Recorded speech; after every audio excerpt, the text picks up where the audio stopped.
Hello मामा, बोलिए। Jail में दुर्गा को उड़ाने के लिए ऑपोजिशन वाले प्लान कर रहे हैं। वो अभी भी हमारे लिए कोई काम का है क्या? अरे मामा, अब पूरा काम उसी के हाथ में है मामा।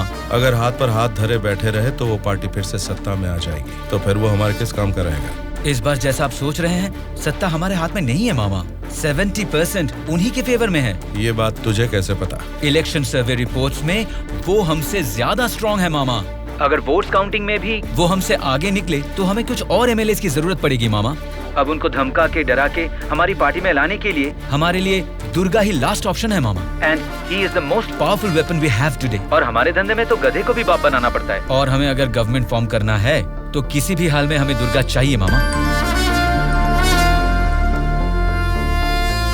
इलेक्शन रिजल्ट जब तक डिक्लेयर नहीं होते, जेल में मेरे आदमी का बाल भी बांका नहीं होना चाहिए। वो सब आप मुझ पर छोड़ दीजिए, मैं देख लूंगा। लेकिन आपके आदमियों को प्रोटेक्ट करना है तो बहुत बड़ा अमाउंट खर्च हो सकता है सर। वो मैं देख लूंगा।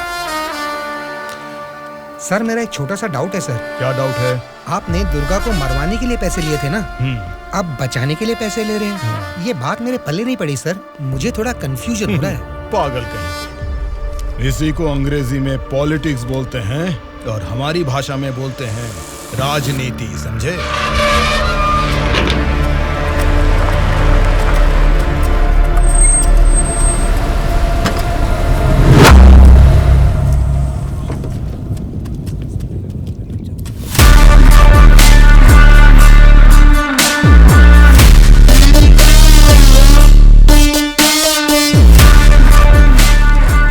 फिर से जेल में आ गए ना, अब लगता है जेल में कोई बड़ा कांड होने वाला है।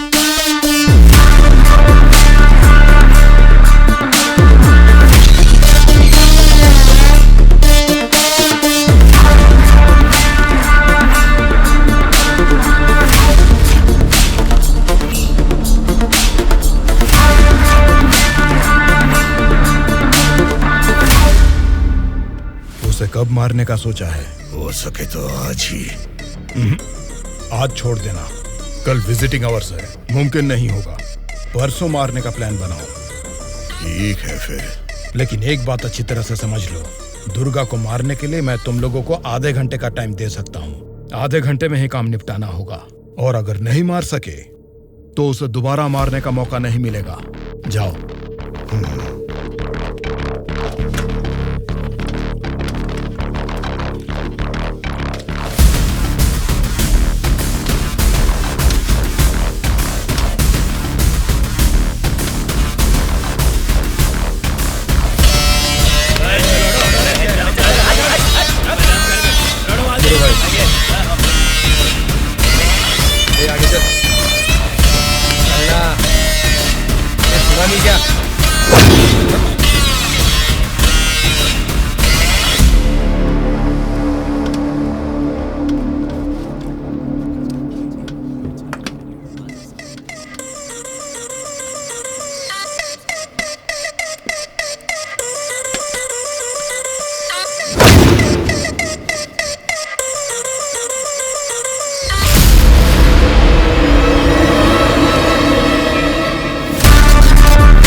मुझे भी देख ले एक बार।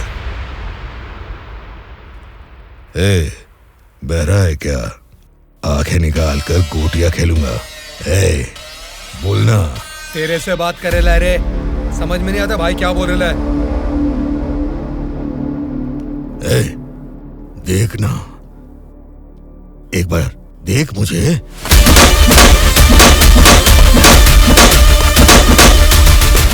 मेरे बारे में तुम जानता नहीं हो, सीधे तिहाड़ जेल में फेंक दूंगा।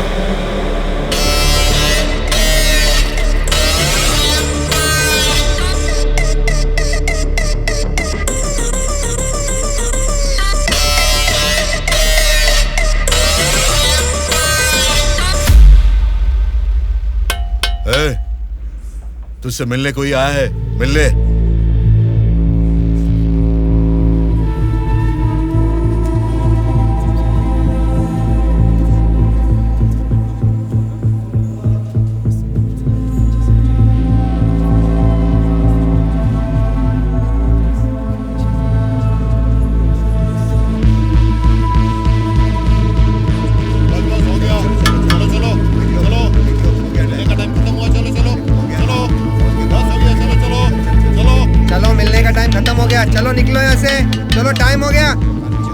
चल शिवा, तू निकल, ठीक मैं है बाद यार, में ध्यान रख अपना।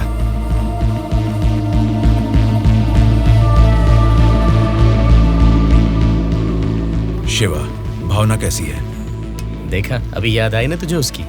मुझे लगा तू भूल गया था।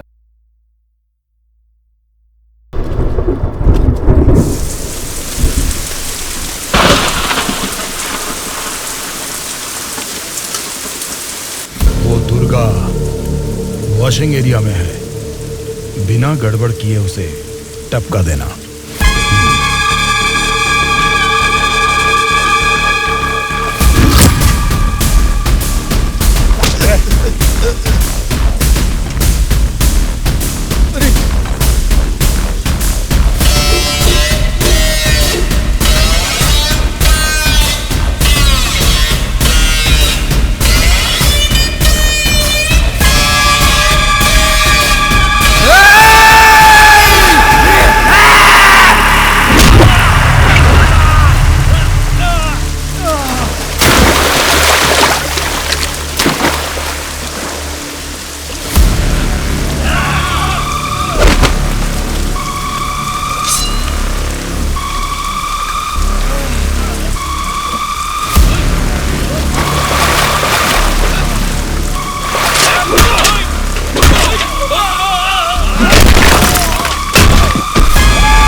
इनको इनके सेल में डाल दो।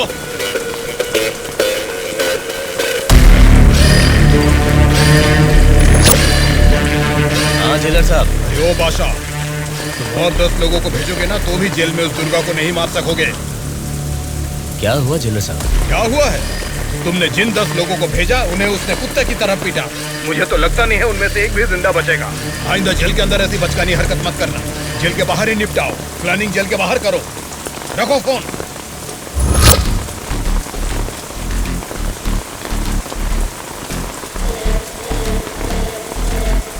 आपने जो यकीन मेरे ऊपर किया था, मैं उससे निभा नहीं पाया मैडम।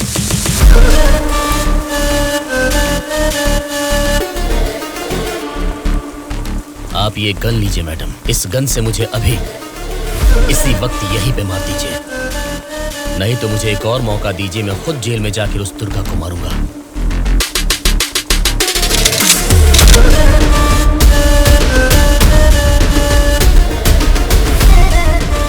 अगले हफ्ते इलेक्शन के रिजल्ट आने वाले हैं। अगर रिजल्ट मेरी फेवर में नहीं आए तब बताऊंगी कि तुम्हें किसको मारना है।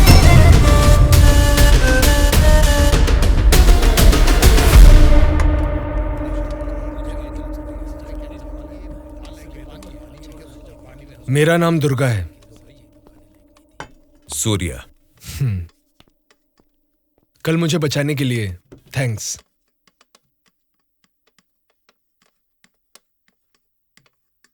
तुम्हारे बारे में सुना था, तुम किसी मर्डर केस में जेल आए हो।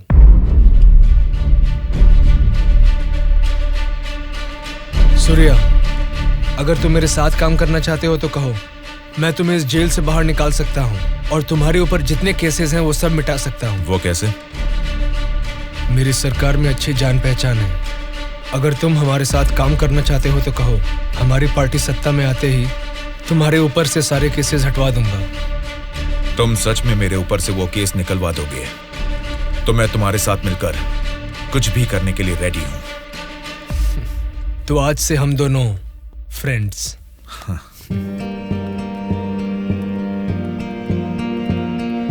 अच्छा, उस दिन वो लोग तुम्हें मारना क्यों चाह रहे थे?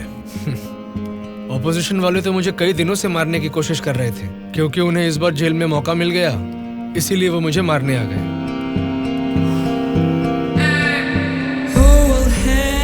अगर उस दिन वो लोग तुम्हें मार देते तो?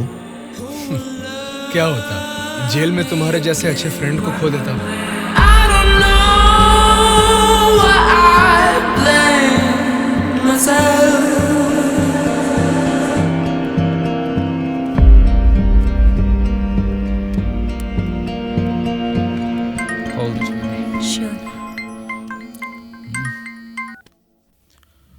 हेलो, मैं दुर्गा बोल रहा हूँ। बोलो दुर्गा। यहाँ जेल में मैं एक आदमी से मिला। किसी छोटे मोटे मर्डर केस में अंदर आया है, लेकिन उसकी हिम्मत अलग ही लेवल की है भाई। वो तो ठीक है, लेकिन क्या वो हमारे काम आएगा? बेशक वो हमारे काम आएगा भाई। ठीक है, इस बार इलेक्शन रिजल्ट्स अगर हमारे फेवर में नहीं आए तो तुम्हें बाहर आना पड़ेगा। ठीक है भाई। तब मैं मामा से बात करके तुम्हारे साथ उसको भी बाहर लाने का प्लान करूंगा।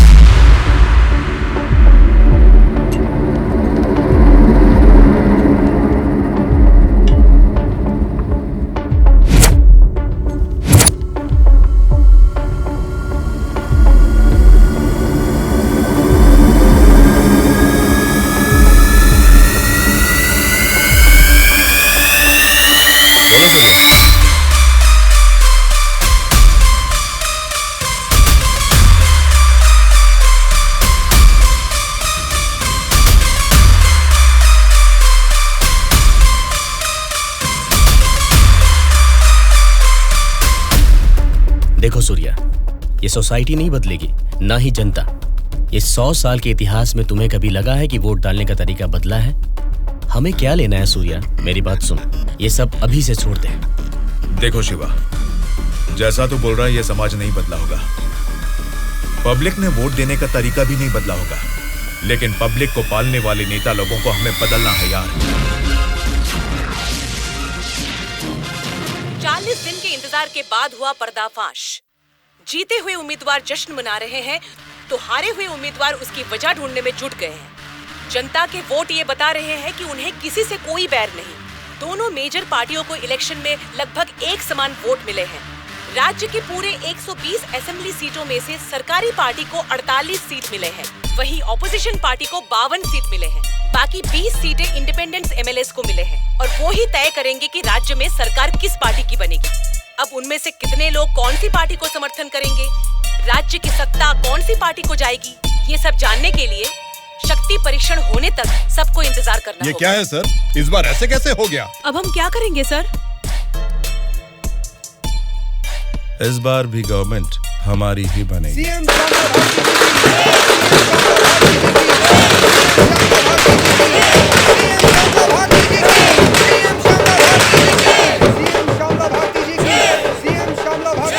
मैडम, इस बार सरकारी पार्टी से आपकी पार्टी लीड में है। इस बारे में आपका क्या कहना है? जनता को अब हमारे ऊपर यकीन आ गया है, इसलिए इस बार हमारी पार्टी लीड में है। Thank you. श्यामला भारती जी की, सीएम श्यामला भारती जी की, सीएम श्यामला भारती जी की, सीएम श्यामला भारती जी की, सीएम श्यामला भारती जी की, सीएम श्यामला भारती जी की, सीएम श्यामला भारती जी की, सीएम श्यामला भारती जी की।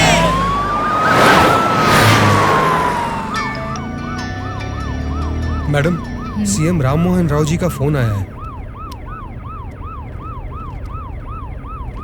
बोलिए एक्स सीएम राम मोहन राव जी, कैसे लगे आपको इस बार के इलेक्शन के नतीजे? इस बार 4 सीट आपको ज्यादा मिली है, ऐसा सोचकर ये मत समझिए कि जीत आपकी हुई है। मिस श्यामला भारती जी, आपको सरकार बनाने के लिए आपकी पार्टी का और 10 एमएलए की जरूरत है। अगर 10 एमएलए को खरीद लिया तो भी 10 दिन के अंदर शक्ति परीक्षण के लिए उनका वहाँ होना बहुत जरूरी है। तो जाहिर है कि आपकी पार्टी को मेरी पार्टी से भले 4 सीटें ज्यादा आई है या मेरी पार्टी को 4 सीटें कम आई है, तो भी आखिर में असेंबली में आपकी जगह हमेशा की तरह विपक्ष में ही रहेगी। ये बात मत भूलिएगा मिस श्यामला भारती जी। ठीक है राम मोहन राव जी, इस बार संसद में हम विपक्ष में रहेंगे या आप विपक्ष में रहेंगे, देखते हैं। Good luck.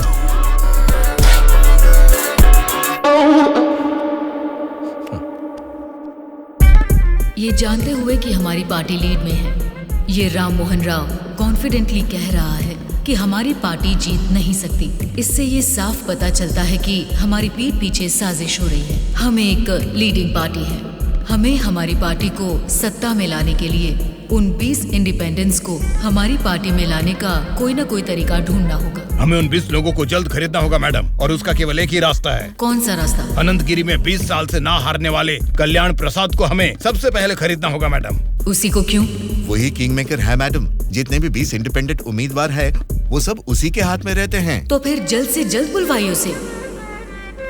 कल्याण प्रसाद को फोन करके कहो कि तुरंत मेरे फार्म हाउस पर आकर मुझसे मिले। ओके? ठीक है सर।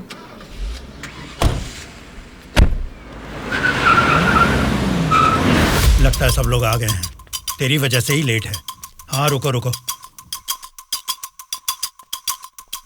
नमस्कार मैडम।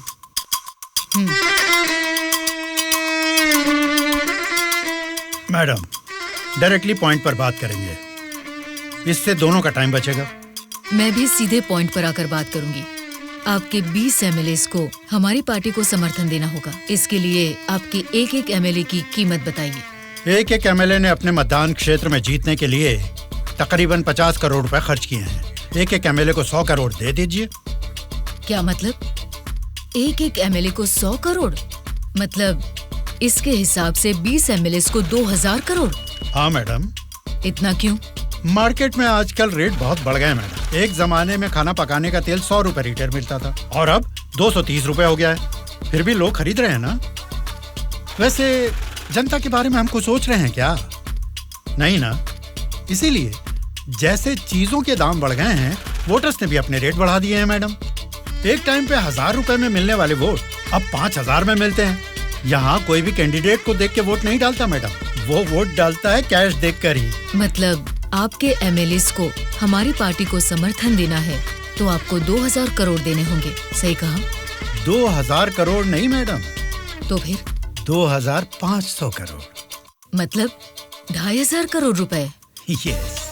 वो 500 करोड़ किसके लिए? वो मेरा कमीशन है मैडम। आपका कमीशन 500 करोड़ है? जी मैडम। मैं आपको कोई प्याज टमाटर थोड़ी ना बेच रहा हूँ। इस राज्य की सत्ता 5 साल के लिए दे रहा हूँ आपको। इसके बदले में एक छोटी सी 500 करोड़ की रकम कमीशन लेने में कोई गलती नहीं है मैडम।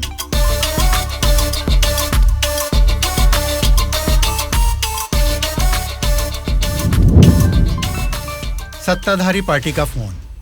अगर मेरा प्रपोजल आपको जमता है तो फोन काट दूंगा, और नहीं तो इस बार फिर से उन्हीं की सरकार बनेगी। सोच लीजिए। सर, कल्याण प्रसाद जी मेरा कॉल कट कर रहे हैं सर। फिर से ट्राई करो। Okay sir.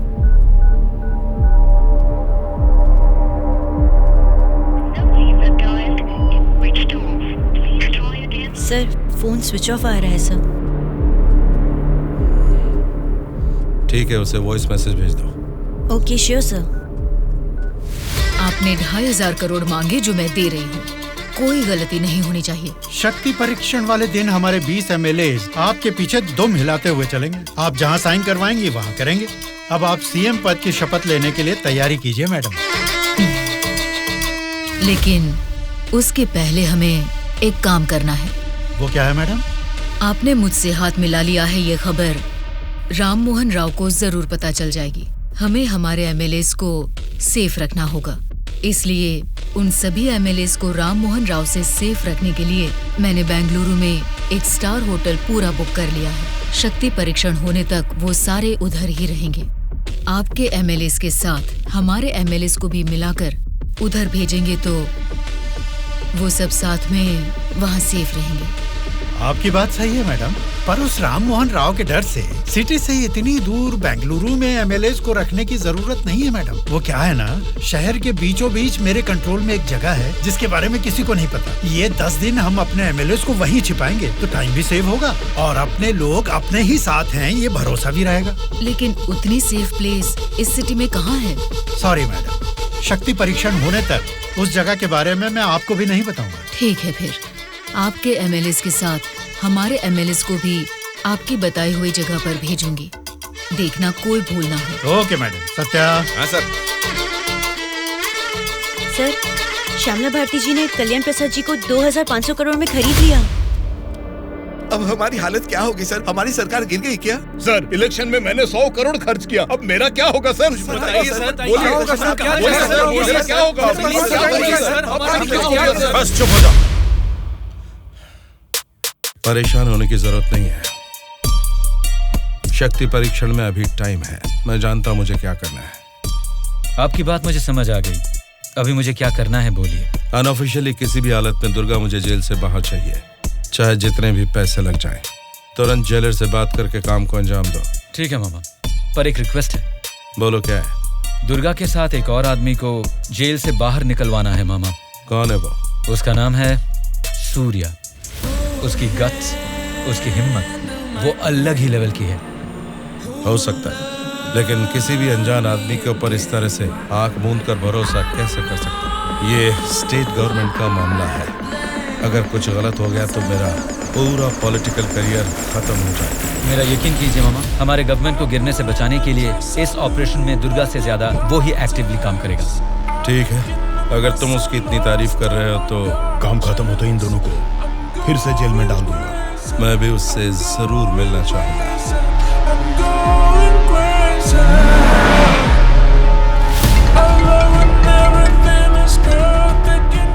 हेलो मैडम, मुझे आपको एक इन्फॉर्मेशन देनी है।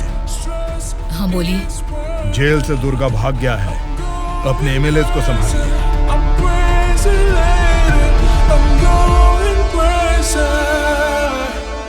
इनको अभी छोड़ के आपने वो पार्टी को इन्फॉर्मेशन क्यों दे दिया सर?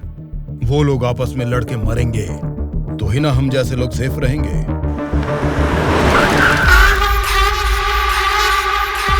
आज रात यहीं पे रुकना। कल सवेरे 8 बजे मामा से मीटिंग हो सकती है। कॉल आते ही यहाँ से निकल जाना। मैडम, कल रात ही मैंने अपने सभी लोगों को सेफ जगह पर शिफ्ट किया है और यहाँ वो सारे लोग बहुत ही एंजॉय कर रहे हैं। वो ठीक है, पहले मेरी बात सुनिए। बोलिए मैडम। सरकारी पार्टी वाले जेल से उस दुर्गा को बाहर लेकर आए हैं, ये इन्फॉर्मेशन आई है। मैं नहीं जानती तुम क्या करोगे। हाँ? लेकिन हमारे सभी एमएलए सेफ रहने चाहिए। मैडम, दुर्गा जैसे 10 लोग भी जेल से बाहर आ जाए ना, तो भी हमारे एमएलए कहाँ है पता लगाना मुश्किल है। फिर भी सामने वाली पार्टी प्लान कर रही है, तो इसका मतलब हमें संभल के रहना है। आप टेंशन मत लीजिए, शक्ति परीक्षण होने तक उनको ही नहीं, आपको भी आपके एमएलए कहाँ है पता नहीं चलेगा। ऐसा प्लान किया है। ठीक है, जो भी करो संभाल कर। इलेक्शन रिजल्ट के बारे में इस बार भी मेरा अंदाजा गलत निकला। लगता है सत्ता हाथ से जाने वाली है। तुम दोनों को क्या करना है ये तुम सोचो, चाहे जितने पैसे खर्च हो जाएं, लेकिन उस श्यामला ने जिन 20 इंडिपेंडेंट एमएलएस को खरीदा है वो किसी भी तरह मुझे चाहिए। तुम लोगों का क्या प्लान है, बताओ क्या करोगे? उन सबको किडनैप करेंगे सर। किडनैप? हाँ सर। 20 एमएलएस को किडनैप करना तुम्हें स्कूल के बच्चों को किडनैप करने के जैसा लग रहा है क्या? 20 एमएलएस नहीं सर, ऑपोजिशन एमआईयू को मिलाकर पूरे 72 एमएलएस हैं सर। क्या 72 लोग?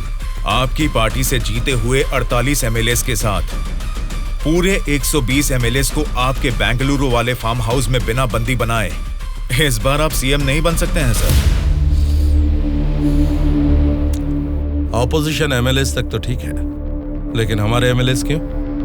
वो तो हमारे ही लोग हैं ना। राजनीति में सब कुछ हो सकता है सर, सब कुछ जायज है। सत्ता का पलड़ा जिस तरफ है वो उस तरफ चले जाएंगे। यहां जीतने से ज्यादा सत्ता जरूरी है सर। अभी की सिचुएशन में अपने एमएलएस को हमें ही बचाना है सर, इसलिए हमें उनके साथ हमारे एमएलएस को भी बंदी बनाना ही होगा सर। तुम्हारा प्लान सुनने में तो ठीक ही लग रहा है, लेकिन ऑपोजिशन एमएलएस को किडनैप कैसे करोगे? यह मुमकिन है क्या? सत्ता की जंग हर कोई जीतना चाहता है, पर जीत सिर्फ एक की ही होती है और उसी को वीर कहते हैं। मैंने आपको जिसके बारे में बताया था ये वही है सर। तो जरा बताओ कि शुभ काम का मुहूर्त कब है? इस शुक्रवार को ही आपके सभी एमएलएस को बस में बिठा के दुर्गा को सौंप दीजिए।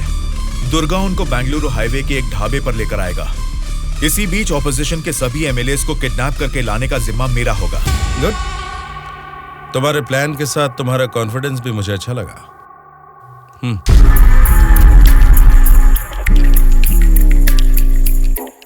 इस बैग में 2 करोड़ है, इसे सिर्फ एडवांस ही समझो।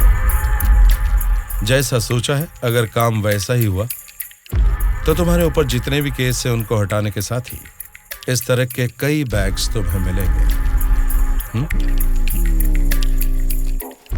इस बार भी आप ही सीएम पद की शपथ लेंगे, उसके लिए तैयार रहिए।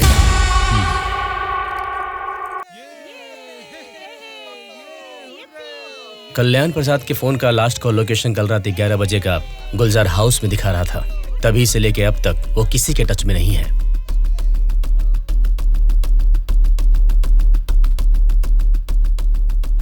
तो फिर वो पक्का गुलजार हाउस में ही है। हाँ बोलो। मैडम, आपके लिए एक बैड न्यूज है। गुलजार हाउस में ठहरे हुए आपके सभी एमएलएस को सत्ता वाली पार्टी के लोग किडनैप करने की कोशिश कर रहे हैं। आप फौरन उनको वहां से कहीं और शिफ्ट करवाइए, नहीं तो सीएम नहीं बन पाएंगी। लेकिन तुम कौन हो? आपका हितैषी हूं।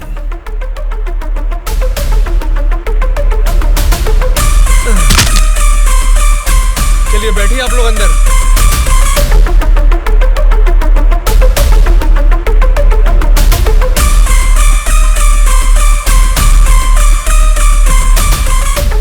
बोलिए मैडम। कहाँ हैं आप? मैं नहीं बता सकता। मैं सीरियसली कुछ पूछ रही हूँ, उसका सीधा जवाब दीजिए। मैं भी सीरियसली ही बोल रहा हूँ मैडम, नहीं बता सकता। आप सब गुलजार हाउस में हैं, ये बात मैं अच्छी तरह से जानती हूँ। वो कैसे मैडम? गूगल मैप पे भी सर्च करने पर इस जगह के बारे में किसी को पता नहीं चलता। सिर्फ मुझे ही नहीं बल्कि सरकारी पार्टी वालों को भी पता है कि आप सब कहाँ छुपे हो।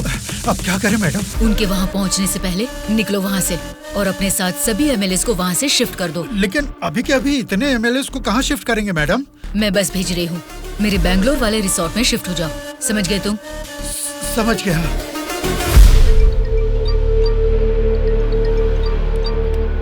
जी मैडम। बादशाह, तुम्हें मेरा एक काम करना होगा। बोलिए मैडम। हमारे सभी एमएलएस को हम अर्जेंटली एक बस से बैंगलोर रिसोर्ट में शिफ्ट कर रहे हैं। हमारी बस सेफली बैंगलोर पहुंचे तब तक तुम्हें उसे फॉलो करना है। ठीक है मैडम। तुरंत अपने आदमियों के साथ बैंगलोर हाईवे पर वेट करो। Okay madam.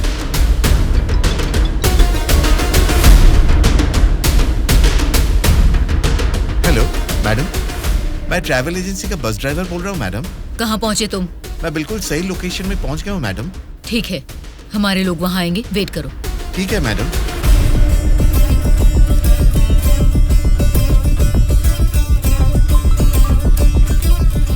हाँ बोलिए मैडम। बस आ गई है, आप सब तुरंत वहाँ से निकल जाइए। ठीक है मैडम। बस आ गई है, चलिए सब लोग बस में बैठिए।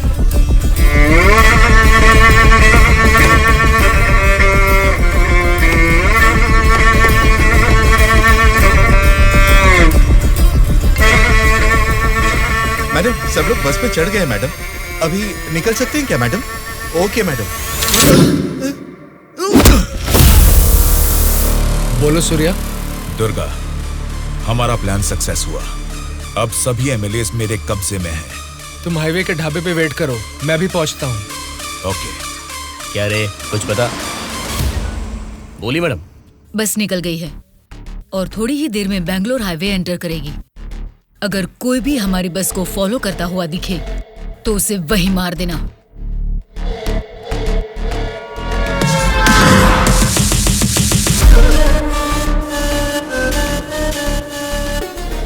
मैडम, हमारे एमएलएस की बस अभी सामने से क्रॉस हो गई है। तुम ध्यान से हमारी बस को फॉलो करना, ठीक है? ठीक है मैडम। ए चलो रे।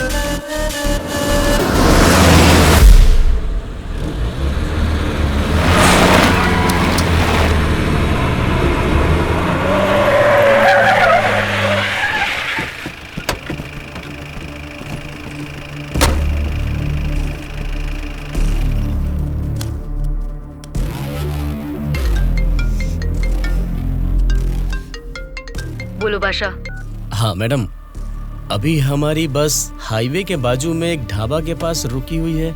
नाइट जर्नी है ना बादशाह, चाय कॉफी पीने के लिए रुके होंगे। अब इतना भी फोन करके बताओगे? Madam madam. अब क्या हुआ बादशाह? हमारे बस के पीछे ही एक और बस आके रुकी है। और एक बस? हाँ मैडम, देखने में तो सरकारी पार्टी की एमएलए की बस लग रही है। क्या सरकारी पार्टी के एमएलए की बस? हाँ मैडम, पक्का उन्हीं लोगों की बस है मैडम। सच में? लेकिन उनकी बस वहाँ क्यों आई है? पता नहीं चल रहा मैडम। जैसे हम अपने एमएलए को बैंगलोर भेज रहे हैं, वैसे ही वो अपने एमएलए को शायद किसी सेफ जगह पर भेज रहे होंगे। हो सकता है, फिर भी दोनों बस एक ही जगह पर एक ही समय पर ये कैसे हो सकता है? तुम एक काम करो बादशाह, हमारे एमएलए की बस वहाँ से सुरक्षित निकल जाए, तब तक उनकी बस पर तुम कड़ी नजर रखना। ठीक है मैडम।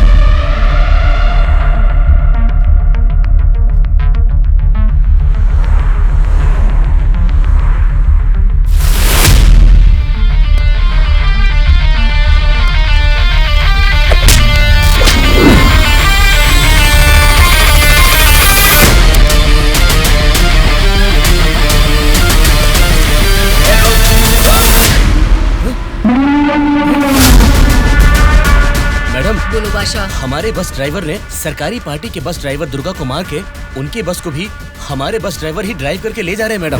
व्हाट? उनकी बस को हमारे ड्राइवर क्यों ले गए हैं?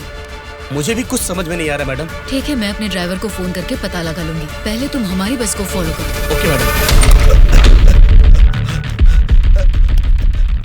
Hello madam. अनवर, क्या कर रहे हो तुम लोग? कुछ लोग आके मुझे मार के हमारी बस को लेके गए मैडम। बोली मैडम। बादशाह, वो लोग अपने ड्राइवर नहीं हैं, कोई क्रिमिनल्स हैं। उनका पीछा करो। Stop them right now. ठीक है मैडम।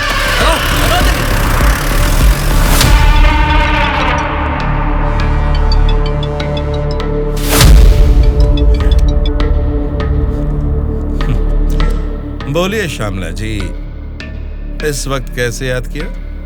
बड़े रिलैक्स्ड मूड में लग रहे हैं आप। एक शॉकिंग न्यूज सुनाऊं आपको? बताइए, क्या है वो? अभी तक मैंने सोचा कि संसद में आपके और मेरे बीच में स्पर्धा है, लेकिन हमारी इस स्पर्धा में किसी तीसरे ने एंट्री ली है।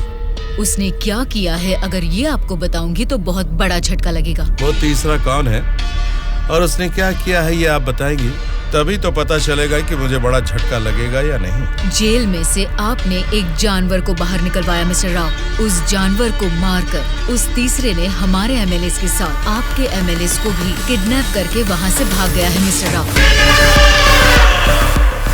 अगर मुझे पता चला कि उस तीसरे और आपके बीच में कुछ कनेक्शन है तो मेरी एक बात याद रखना, आपका पॉलिटिकल करियर मैं पूरी तरह से बर्बाद कर दूंगी मिस्टर राम मोहन राव।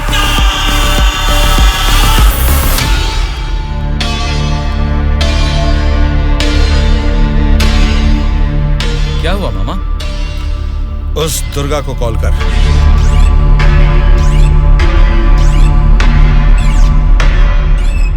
वो फोन नहीं उठा रहा है। उसके फ्रेंड को कॉल कर।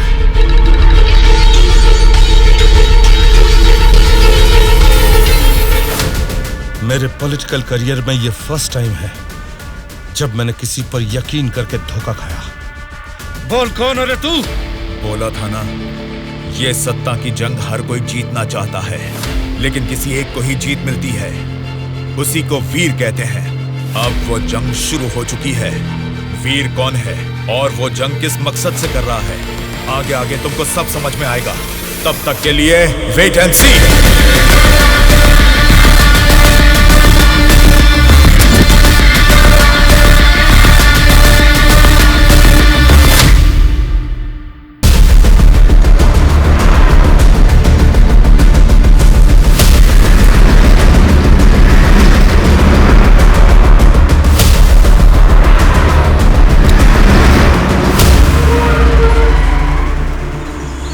ये कौन सी जगह है? बेंगलुरु रिसोर्ट बोले थे, गलती से किसी और रूट में तो नहीं आ गए? घना जंगल लग रहा है ये तो।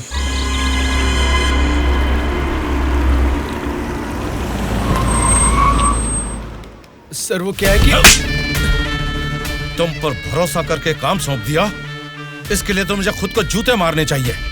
अपना ये चेहरा फिर मुझे कभी मत दिखाना। पता नहीं कहां से एक अनजान आदमी को लाकर मेरे सर पर बैठा दिया। अब देखो उसने क्या किया है। सॉरी मामा। मर जाओ जाकर। उस डीजीपी को फोन करके फार्म हाउस में आने के लिए कहो। ओके मामा।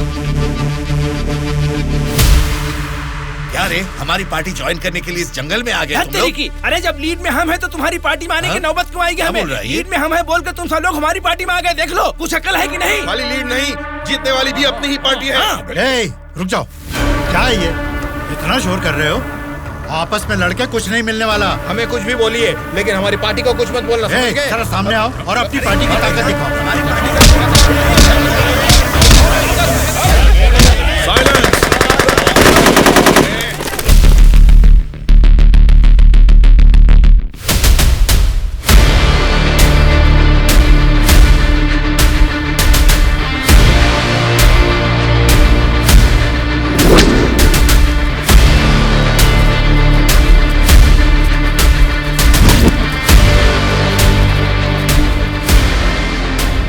क्या सोच रहे हो? जैसे जी में आ रहा चिल्ला रहे हो, अपनी मर्जी से आपस में लड़ रहे हो। ये तुम्हारी असेंबली नहीं है, ये जंगल है। मेरा जंगल, मेरा जंगल, मेरा जंगल। यहाँ कोई स्पीकर नहीं होगा, माइक नहीं होगा, ना ही वॉकआउट होगा। हम सब हाईवे से तकरीबन 250 किलोमीटर की दूरी पर घने जंगल में हैं। बेटा, तुम लोग नक्सलाइस्ट हो, माओइस्ट हो, टेररिस्ट हो, कौन हो बेटा तुम लोग? वो सब कहां से पैदा हुए हैं? तुम जैसे लोगों की गलती से ही वो लोग पैदा हुए हैं। बेटा, तेरी बात मैं मानता हूँ, लेकिन मैं शुगर पेशेंट हूँ। टाइम पर खा के अगर मैंने दवा नहीं लिया तो मेरी बॉडी कांपने लग जाती है बेटा। तुम हेल्थ मिनिस्टर हो ना? हाँ बेटा। तुम्हारे पास बड़े हॉस्पिटल्स हैं, फिर भी तुम्हें ये सब बीमारियां हैं, तो तुम पब्लिक का भला कैसे करोगे? बेटा, हमारे पेट में चूहे दौड़ रहे हैं, पहले कुछ खाने के लिए तो दे दीजिए।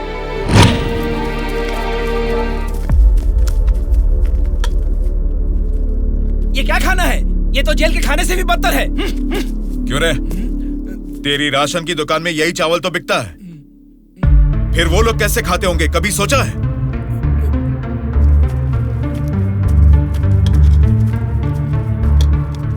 बस बेटा बस, चावल खाने में कमी ही करनी चाहिए, ज्यादा नहीं खाना चाहिए। अच्छा, तो फिर इतनी जायदाद कैसे बना ली? उसमें भी तो कमी कर सकते थे, पर उसमें तो करोगे नहीं। देखो बेटा, तुम्हारी बातें और करतूतें तो कमाल की हैं, लेकिन कमी है तो बस चेहरा नहीं दिखाया तुमने, जरा वो भी दिखा दो। तुझसे देखा नहीं जाएगा। बाप रे, इतना डरावना है तुम्हारा चेहरा। तो फिर देखो। हाँ तो फिर दिखाओ ना।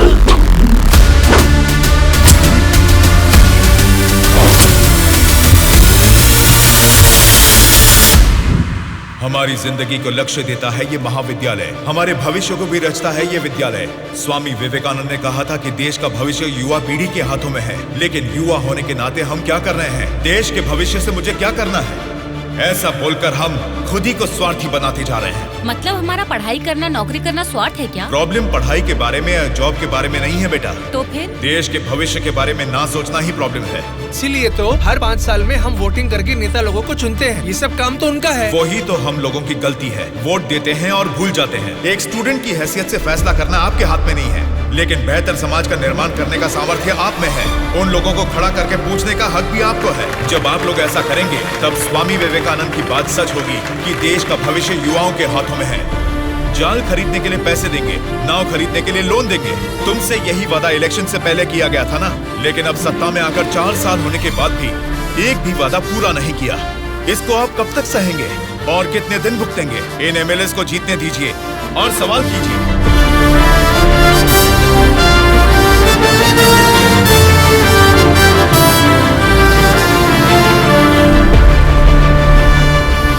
18 साल की उम्र होने के बाद ही हमारे देश में मतदान का हक क्यों दिया जाता है जानते हो? ताकि हम एक सही नेता को चुन सके। लेकिन हम क्या कर रहे हैं? हम बिना सोचे समझे और उनसे पैसे लेकर वोट डाल रहे हैं। अगर ऐसा ही चलता रहा तो कल को आपके बच्चे और फिर उनके बच्चे, हर किसी को इसी तरह की परेशानी होगी। हमें अब बिना सोचे समझे और पैसे लेकर वोट डालने की इस प्रथा को खत्म करना ही होगा। और अगर हमने ऐसा नहीं किया तो सबका नाश निश्चित है। आने वाली पीढ़ी को हम ये बताएंगे कि वोट की जो ताकत है उससे सरकार बदल सकते हैं।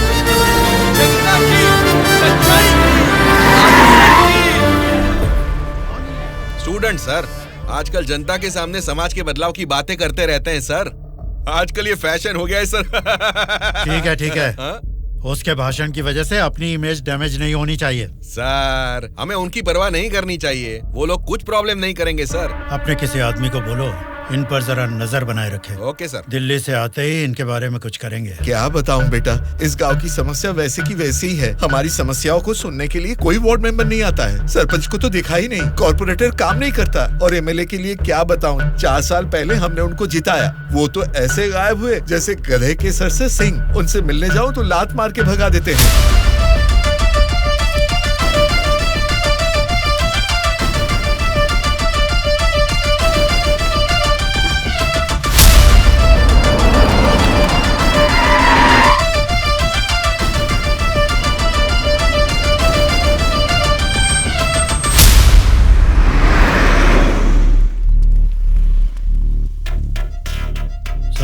हाँ सर। हम बगल वाली स्टेट में गए थे ना? हाँ सर। तो ये यूएस गए थे, ऐसा फ्लेक्सी क्यों लगा है? हाँ सर। चलो लगे रहने दो सर। फोटो अच्छी है। लगाया किसने इसको? और कौन सर, वो स्टूडेंट्स ही हैं।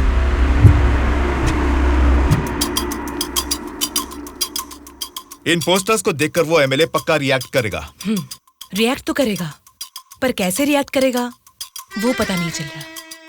जैसा भी रिएक्ट करें, कोई भी प्रॉब्लम आने दो, हम सबका सामना कर लेंगे साथ में। जैसा आपने सोचा वैसा नहीं होगा। शक्ल से तो पढ़े लिखे लगते हैं, पढ़ाई की है तो अच्छी नौकरी कर लेते। ऐसे पेस्ट लगा के पोस्टर लगाने की गंदी हरकतें क्यों कर रहे हैं आप लोग? ये पॉलिटिक्स के चक्कर में क्यों फंस रहे हैं? ये एक दलदल है, एक बार इसमें उतर गए ना तो फिर इससे बाहर नहीं निकल पाओगे। समझ गए ना? मतलब आपकी नजर में वोटर की कोई वैल्यू नहीं? अरे बहुत सही कहा आपने। आपकी नजर में वोटर की बड़ी कीमत है, लेकिन हमें वोट की कीमत पता है। यही फर्क है आपकी और हमारी सोच में। एक बार वोट मिल गया ना, फिर वोटर को कौन पूछता है? 5 साल के लिए हम ही राजा, हम ही मंत्री। मतलब आपसे सवाल करने वाला कोई नहीं है क्या? अब तुम ही बताओ, जो लोग पैसा लेकर वोट डालते हैं उनको सवाल पूछने का अधिकार है? अभी जो भी हो रहा है वो इलेक्शन नहीं है, कलेक्शन है। हम वोट कलेक्ट करेंगे, वो पैसे कलेक्ट करेंगे। एक एक वोट का 5,000, 1.5 लाख वोट हैं, मतलब 75 करोड़। उसके साथ दारू, बिरयानी, नाच गाना, पोस्टर, पब्लिसिटी, इनके अलावा हमारे नेता को मिलने वाले गिफ्ट्स। बाप रे, तकरीबन 150 से 200 करोड़ खर्च होता है। अब इस खर्चे को प्रॉफिट में बदलना है, 200 करोड़ का 1000 करोड़ बनाना है। ये सब करने में ही 5 साल निकल जाएंगे। फिर जनता की सेवा करने का टाइम कहाँ रहेगा? वैसे वोट बेचने वाले की हम सेवा क्यों करें? उसको पूछने का हक नहीं है, क्योंकि उसने तो अपना वोट बेच दिया है। इसलिए मैं तुम लोगों को आखिरी बार बोल रहा हूँ, सड़क छाप गुंडागर्दी से जिंदगी शुरू की थी, अब स्टेट मिनिस्टर हूँ। मुझे फिर से गुंडा बनने पर मजबूर मत करो। इलेक्शन नजदीक आ रहे हैं। पिछली बार वोट के लिए 5,000 मांगे थे, इस बार 10,000 मांगेंगे। हमें इसके लिए तैयार रहना है। यहाँ वोट के लिए ही नहीं, सीट के लिए भी पैसे देने हैं। पार्टी हाईकमांड मेरी परवाह नहीं करेगी तो मुझे बहुत दिक्कत हो जाएगी। मेरे रास्ते से हट जाइए। इसके बावजूद भी अगर किसी ने रोका तो तुम सबकी डेट ऑफ बर्थ तो अलग अलग है, लेकिन डेट ऑफ डेथ एक हो जाएगी, याद रखना। चलता हूँ। डार्लिंग, डार्लिंग, सब अच्छा ही हुआ है। टी स्टेट का एडवांस दे दिया है। अगले महीने इलेक्शन है, उसके बाद रजिस्ट्री होगी। ऊटी टी स्टेट की तुम ही मालकिन हो। तुम्हारा सर देखो। आपकी नजर में वोटर की बड़ी कीमत है, लेकिन हमें वोट की कीमत पता है। एक बार वोट मिल गया ना, फिर वोटर को कौन पूछता है। 5 साल के लिए हम ही राजा, हम ही मंत्री। आज की ब्रेकिंग न्यूज, हम आपके सामने एमएलए कल्याण प्रसाद जी की बेईमानी का खुलासा करने वाले हैं। टीवी देखिए सर। जो लोग पैसा लेकर वोट डालते हैं, उनको सवाल पूछने का अधिकार है। अभी जो भी हो रहा है वो इलेक्शन नहीं है, कलेक्शन है। तो तुम सबकी डेट ऑफ बर्थ तो अलग अलग है, लेकिन डेट ऑफ डेथ एक हो जाएगी, याद रखना। खुद कल्याण प्रसाद जी के मुंह से ये बातें सुनने के बाद उन्हें मिनिस्टर के पद से ही नहीं, बल्कि पार्टी के हाई कमांड ने उन्हें पार्टी से भी सस्पेंड कर दिया है। आपको बिना बताए पद से निकाल दिया, ये तो नाइंसाफी है सर। क्या नाइंसाफी है रे? हाँ, मैं एक बड़ा बदमाश हूँ, ऐसा ही बोलकर इन्होंने वीडियो में मान लिया। सब लफंगे लोगों के ये बड़े नेता हैं। लो खाओ, सब ठूसो। और काम भी क्या है? खाना और सोते रहना। और बचा ही क्या है? बाप रे बाप, कितने सपने दिखाए थे। ऊटी में टी स्टेट लूंगा, कर्नाटक में कॉफी स्टेट लूंगा, अगली इलेक्शन में जीतूंगा तो मैं होम मिनिस्टर बनूंगा, तुम होम मिनिस्टर की बीवी बनोगी, बाद में सीएम और मैं सीएम की बीवी। क्यों जी, तुम तो मुझे सीएम की बीवी बनाना चाहते थे, तुम तो खुद ही सीएम नहीं बन पाए। अभी देखो, नालायक की बीवी बनकर बैठी हूँ यहाँ पर। मैं सोच रही थी सीएम की बीवी बनने के लिए क्या करना पड़ेगा। देखते क्या हो जी, बताओ ना क्या करना है। बहुत बोल चुके हो, आप जाओ।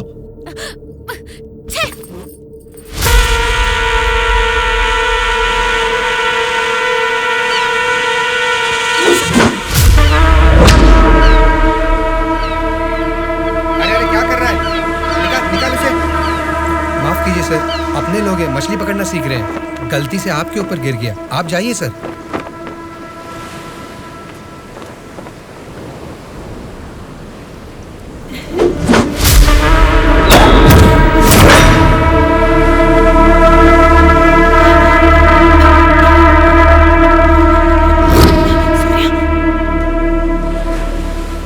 सर, मछली पकड़ते समय समुंदर में सब मछलियां तो नहीं पकड़ सकते ना सर। हमारे हाथ में आई हुई मछली पकड़ेंगे, गलत मत समझिए। अब जाइए।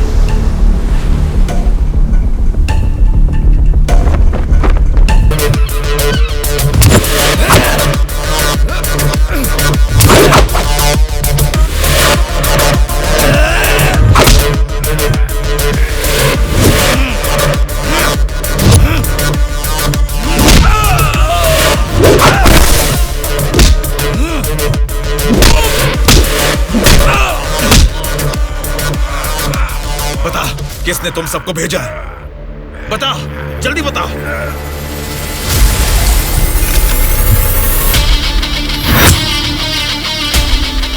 इतना हैरान क्यों है? मरा हुआ आदमी तेरे सामने जिंदा कैसे खड़ा है, यही सोच रहा है ना तू?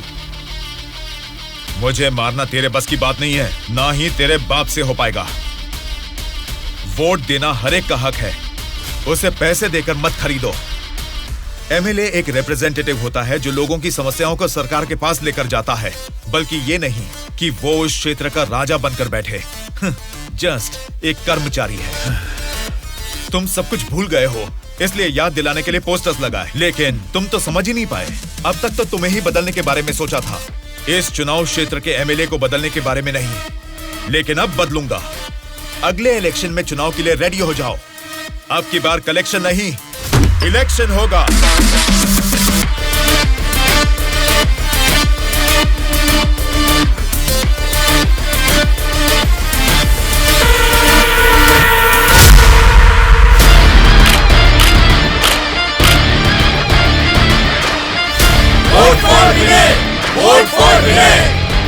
इसका नाम विनय है। अब हमारे चुनाव क्षेत्र से इंडिपेंडेंट उम्मीदवार के रूप में कल्याण प्रसाद जी के सामने खड़ा हो रहा है। यही पैदा हुआ है, आपकी तकलीफें जानता है। पैसे देकर आपका वोट नहीं खरीदेगा, लेकिन आपके द्वारा डाले गए हर एक वोट को इंसाफ दिलाएगा। इसे जिताकर तुम सब जीतना चाहते हो, या फिर उस कल्याण प्रसाद को वोट डालकर अगले 5 साल के लिए गुलाम बनकर जीना चाहोगे? ये आपकी मर्जी है। भैया, अभी तक पैसे लेके वोट देते थे, लेकिन अब भले काम के लिए वोट देंगे हम। अभी तक हमें कोई ऐसा नहीं मिला जो हमारा साथ दे। आप खड़े हो भैया, इस बार हम वोट आप ही को देंगे।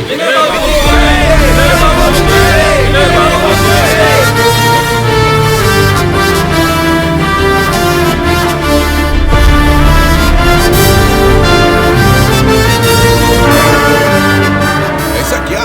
यहाँ आप लोग बैठकर ताश खेल रहे हैं और वहाँ आपके सामने दूसरा लीडर खड़ा हो रहा है। देखो, पैसे लेकर वोट डालने वाली जनता के रहते हैं, इनकी परवाह नहीं करनी है। आपका बोया हुआ पेड़ आपको ही छांव देगा। आपका डाला हुआ वोट भविष्य का फैसला करेगा। अब किसे वोट देना है, ये आप ही तय कीजिए।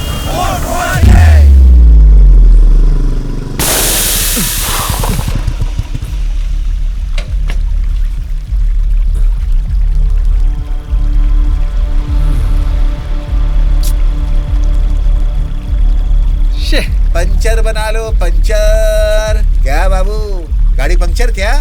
हाँ भाई, जरा अर्जेंटली जाना है। आप पंचर बना दोगे? बनाऊंगा ना। आगे जाके ये हमारे गांव का एमएलए बनेगा। पंचर थोड़ा खट से बना रे। तुम्हारे रोज जाने वाले रास्ते में अचानक तुम्हारी गाड़ी पंचर हो गई है, फर्क नहीं दिख रहा है क्या? उसके साथ जैसे ही गाड़ी पंक्चर हुई तभी पंक्चर वालों का हाजिर होना अजीब नहीं लग रहा है? वैसे तो इलेक्शन में खड़े होना भी अजीब बात है। आप तो एमएलए बन जाएंगे, असेंबली में चले जाएंगे, अपन तो इधर ही रह जाएगा ना। हम तो गुंडागर्दी ही करेंगे, और करेंगे भी तो क्या होगा? मारना, काटना, जलाना और बलात्कार करना। हम किसको मारेंगे, किसको काटेंगे जानते हैं? तेरे दोस्तों को। तेरे दोस्त सूर्या को बहुत बुरी मौत मारेंगे। बाद में बच्चों का कौन जानते हैं आप? आपके साथ घूमती है ना वो गोरी गोरी लड़कियां, जैसे चाहे मजे करेंगे। अय्याशी करके मुंबई रेड लाइट एरिया में जाके बेच देंगे उनको। सोच लेना। चलो रे। आप सबको कुछ बताना चाहता हूँ, लेकिन आप लोग गुस्सा मत होना। तो फिर तुम वो बात ही क्यों कर रहे हो जिससे गुस्सा है? अरे वो बात नहीं है। अरे तो अब बता भी दो ना। मैं ये इलेक्शन नहीं लड़ूंगा। What? सच सच बताओ, क्या तुम्हें किसी ने डराया? ऐसा कुछ नहीं है, मैं ये इलेक्शन नहीं लड़ूंगा बस। तेरी आंखों में मुझे डर दिख रहा है। क्या बात है, बोल। हाँ यार, मैं डर रहा हूँ, तो अब क्या करूँ? अगर जान का डर था तो इस इलेक्शन में खड़ा होने के लिए तैयार क्यों हुआ? कल ही नॉमिनेशन की लास्ट डेट है। कल 3 बजे एमआरओ ऑफिस के पास हम सब तेरा वेट करेंगे। तू कल आ रहा है और नॉमिनेशन भी डालेगा। उल्टा सीधा बोलेगा तो इन सब के बारे में तो नहीं जानता, लेकिन मैं तुझे मारकर समुंदर में फेंक दूंगा। याद रखना, कल शाम को 3 बजे एमआरओ ऑफिस। चलो रे। कल हम तेरे लिए वेट करेंगे।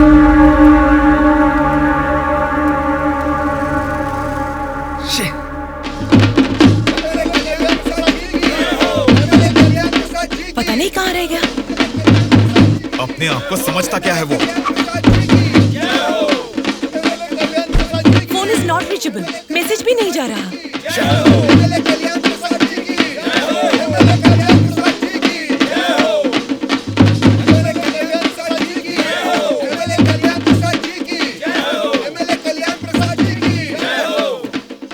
संभाल के रखना, बात के कार्यक्रम में काम आएंगे।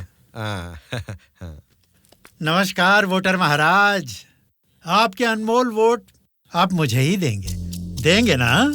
आप ही देंगे। अच्छा मुहूर्त निकलने से पहले नॉमिनेशन करके आता हूँ। नमस्ते।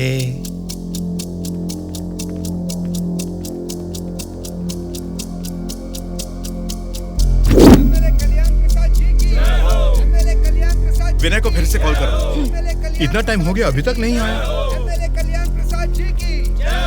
छोटे भाई, आपका कैंडिडेट अभी तक नहीं आया ना? राहु काल शुरू हो चुका है।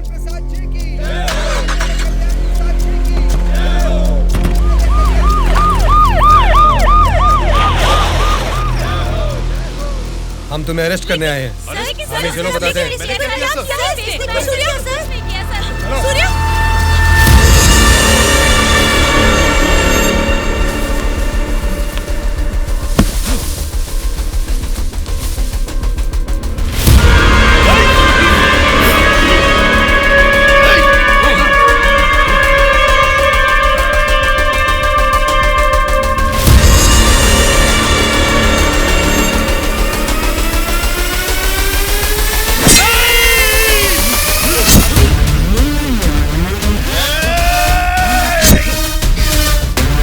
क्या हो रहा है सर? फायर रख अपना।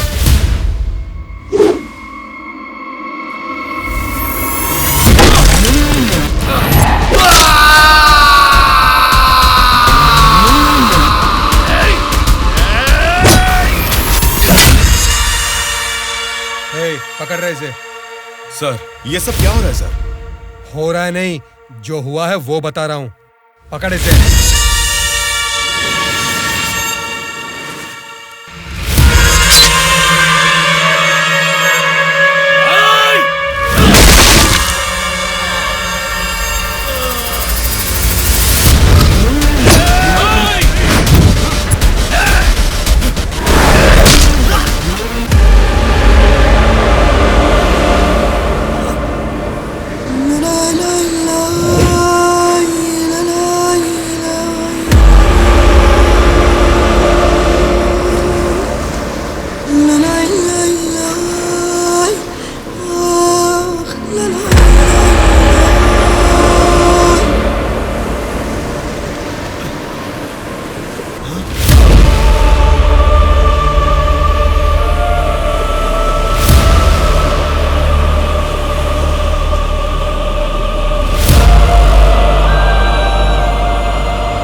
इंस्पेक्टर साहब, छोटे भाई से कुछ बात करनी है। Okay sir.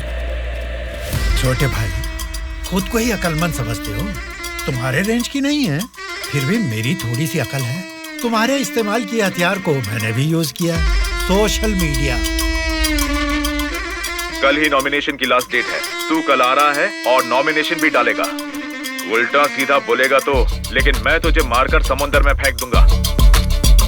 छोटे भाई, पॉलिटिक्स मतलब एक ऐसा समंदर जिस पे सफर के लिए शिप चाहिए या तो फिर बोट। तुमने खाली हाथ तैरना चाहा तो बीच समंदर में डूब जाओगे। तेरे जैसे नालायक को ही बोट और शिप की जरूरत पड़ती है। मुझे जरूरत नहीं है। मैं तुझे पीछा करके शिकार करके पकड़ूंगा, क्योंकि मैं एक शार्क हूँ, समझा? वो सही में शार्क निकला। पीछा किया, शिकार किया, और अब क्या करेगा? चलो यहाँ से। हाँ, चलो चलो जल्दी चलो। निकलो। हाँ, चलो जल्दी चलो भाई, चलो। कुछ भी कहो यार, मौसम तो बहुत लाजवाब लग रहा है। पेट में बहुत गड़बड़ है, लगता है इधर ही बैठ के आ जाएगी। भाई इस उम्र में भी तू टाइम पे हल्का हो जाता है, मतलब तेरा हेल्थ तो एकदम सुपर है मेरे भाई।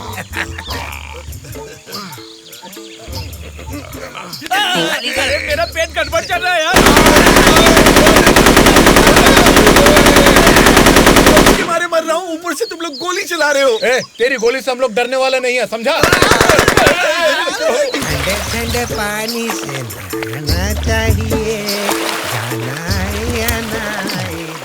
तू पागल हो गया क्या? कोई अपना लीज खुला छोड़ के नहाता क्या? मैं तो डर ही गया। मेरे लीज पे बुरी नजर डालता है। घर में बाप भाई है कि नहीं? अभी भी तेरा लीज जीतना ही है, एनाकोंडा नहीं बना पाया।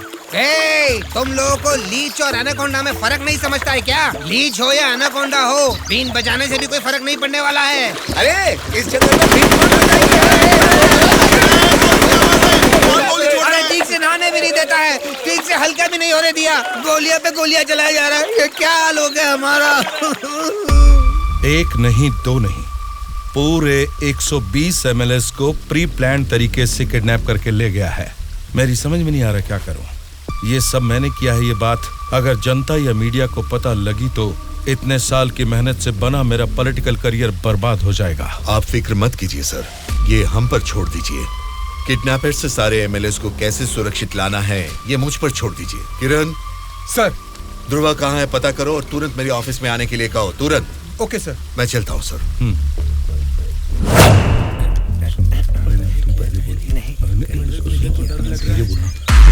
मुझे तो डर लग रहा है। तुम ही बोलो बेटा क्या है? आपके बारे में सब कुछ पता चल गया बेटा। सच में नाइंसाफी हुई है। मैं सच बोल रहा हूँ, लेकिन गलती तो उसने की है। फिर हम लोगों को यहाँ लेकर क्यों आए हो बेटा? चाहिए तो उसको अकेले रख लो और हम लोगों को छोड़ दो बेटा। ठीक है, तुम लोग कह रहे हो तो मैं तुम्हें छोड़ दूंगा। उससे पहले मैं तुम सबसे 3 सवाल पूछूंगा। अगर तुमने सही जवाब दिया तो मैं तुम सबको आज ही छोड़ दूंगा। पहला सवाल, आप में से सनी लियोन को कितने लोग जानते हैं? क्यों नहीं जानते सर, वो तो मेरी पसंदीदा फिल्म स्टार हैं। उसे देखे बिना मुझे नींद ही नहीं आती, समझे? दूसरा सवाल, पूजा हेगड़े को कितने लोग जानते हैं? पूजा हेगड़े का मैं बहुत बड़ा फैन हूँ बेटा। एक चुम्मा, एक चुम्मा, एक चुम्मा।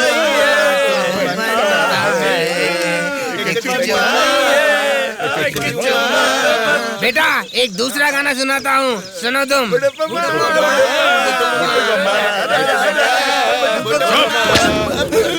तीसरा सवाल, नारायण स्वामी को कितने लोग जानते हैं?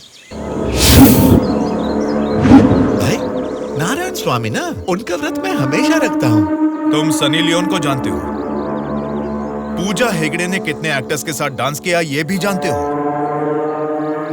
लेकिन जनता के लिए अपनी जान भी कुर्बान करने वाले नारायण स्वामी को नहीं जानते। कौन है बेटा वो? कोई देवता है क्या? हाँ, देवता ही है, लेकिन मंदिर में रहने वाला देवता नहीं, जनता के दिल में रहने वाला देवता, नारायण स्वामी।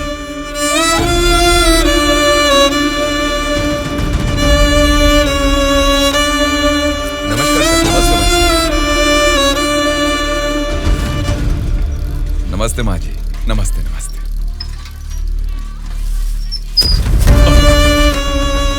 ये क्या किया बहन जी? क्या देख के पता नहीं चल रहा? कचरा है। हाँ वो तो पता चल रहा है, लेकिन कचरे की सही जगह तो कूड़ेदान होती है ना। तो आपने ये कचरा कूड़ेदान में डालने की बजाय यहाँ सड़क पर क्यों फेंक दिया? हमेशा कूड़ेदान में ही डालती हूँ, आज ही जस्ट मिस हो गया। वो अच्छा, अंग्रेजी बोलना जानती हो, लेकिन ये नहीं जानती कि कचरे को कूड़ेदान में डालना चाहिए। ये सब करने से ही बीमारियाँ फैल रही हैं और इंसान बीमार होते जा रहे हैं। जरा उधर देखिए, कूड़ेदान में पूरा कचरा भरा हुआ है। उसे निकालने वाला म्युनिसिपैलिटी से कोई भी दिखाई नहीं दे रहा। 1 हफ्ते से बोल रहे हैं कि आएंगे, लेकिन अभी तक कोई नहीं आया। और तुम कह रहे हो कि मेरे कचरा फेंकने से बीमारी आ जाएगी? हाँ? तेरी बात से ना दुनिया बदले, तेरी चीख किसी तक ना पहुँचे, नाराज न तेरा बल ही है तेरा साथी, दब के न रहो, विश्वास है तेरी डोली, डर के न रहो, उम्मीदें तेरे दिल में उठ के न रहो, जज्बात है तेरे रग में।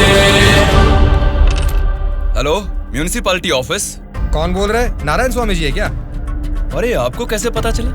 फोन में कैमरा लगाया हुआ है क्या? वो कुछ नहीं सर, हमारी गवर्नमेंट ऑफिस में जब लैंडलाइन बजती है तो वो आप ही का फोन होता है सर। बोलिए। सौंदर्य कॉलोनी में कूड़ेदान पूरा भर गया है बेटा, सारी कॉलोनी में बदबू फैल रही है, इसे जल्द से जल्द साफ करो। ओ ऐसा क्या? उसे साफ करने का काम हमारा नहीं है, प्राइवेट वालों को कॉन्ट्रैक्ट दिया है। क्या कहा? कचरा उठाने का काम भी प्राइवेट लोगों को दे दिया है? तो फिर आप क्या कर रहे हैं? आप जैसे लोगों के सवालों का जवाब दे रहे हैं नारायण स्वामी। ठीक है, उस कॉन्ट्रैक्टर का नंबर दो। हेलो, कॉन्ट्रैक्टर गंगाधर जी हैं क्या? हाँ बोल रहा हूँ। आप कौन?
मैं हमेशा से यहीं पे सुसु करता हूँ। कल से यहाँ पर मत करना। सिर्फ कल ही नहीं करूँगा, परसों भी और आगे भी यहीं पे करता रहूँगा।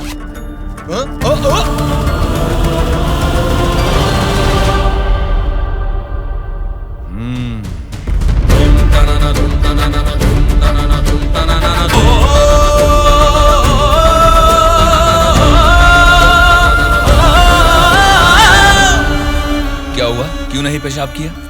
तुम अच्छे लड़के हो, इसीलिए नहीं कर पाए। ये एक बीज है। ऐसे क्या देख रहे हो? इसको फेंक दोगे तो मिट्टी में मिल जाएगा, लेकिन अगर इसे बो दोगे तो उसी मिट्टी को फाड़कर ये जल्द ही पौधा बन जाएगा। तुम इस बीज जैसे ही हो बेटा। ये बीज एक बड़ा वृक्ष बनेगा, खाने को फल देगा। अगर नहीं भी दे पाया तो कम से कम 10 लोगों को छांव देगा, बारिश लाएगा। अगर तुम इसे बो दोगे तो ये बीज बड़ा होके तुम्हारे बाद भी तुम्हारा नाम रोशन करेगा। अब इसे बोना है या फेंक देना है, तुम्हारी मर्जी है।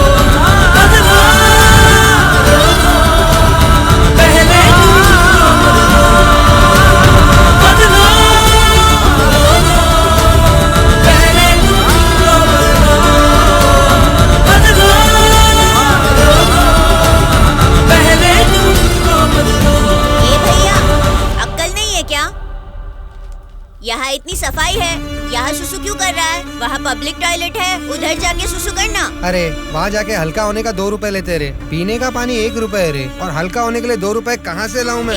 चलो जाओ यहाँ से। जा रहा हूँ मैं।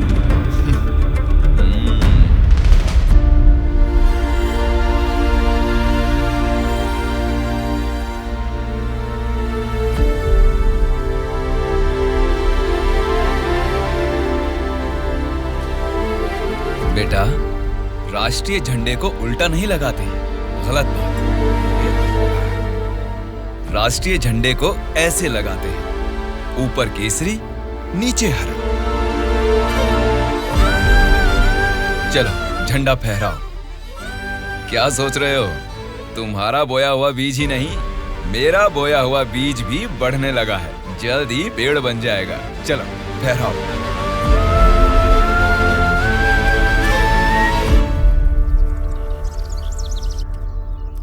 तुम्हारे माँ बाप कौन है? क्या करते हैं वो? मेरे माँ बाप गांजे का ना धंधा करते थे। पुलिस की पिटाई की वजह से मेरे पापा नहीं रहे और मेरी माँ जेल में है। तो मतलब तुम पढ़ते नहीं हो क्या? पहले पढ़ता था, मेरी माँ ने पढ़ाई बंद करवा के बोला कि गांजे के धंधे में लग जाओ, इसलिए उन्होंने मुझे स्कूल से भी निकलवा दिया। अब मैं स्कूल जाके नहीं पढ़ सकता। मैं पढ़ाऊंगा तो पढ़ोगी? हाँ पढ़ूंगा।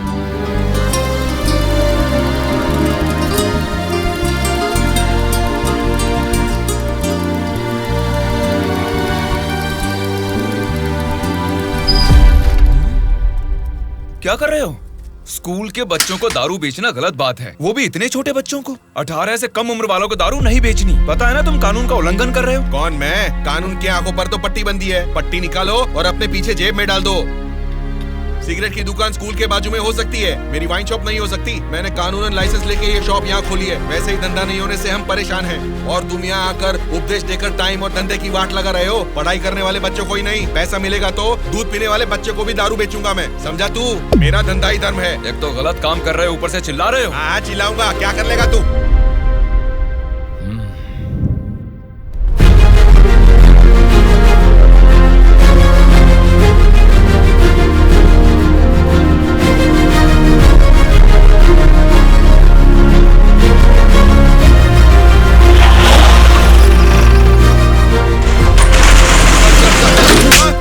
इंस्पेक्टर डॉक्टर साहब, आप इस पर इस तरह हाथ नहीं उठा सकते। इसको कल आपको कोर्ट में हाजिर करना चाहिए। उसकी दारू की दुकान बंद करा के आपने हमारे लिए अच्छा काम किया है साहब। सच में आप जैसे लोग नेता बनेंगे तो हमारे लिए बहुत अच्छा काम करेंगे साहब।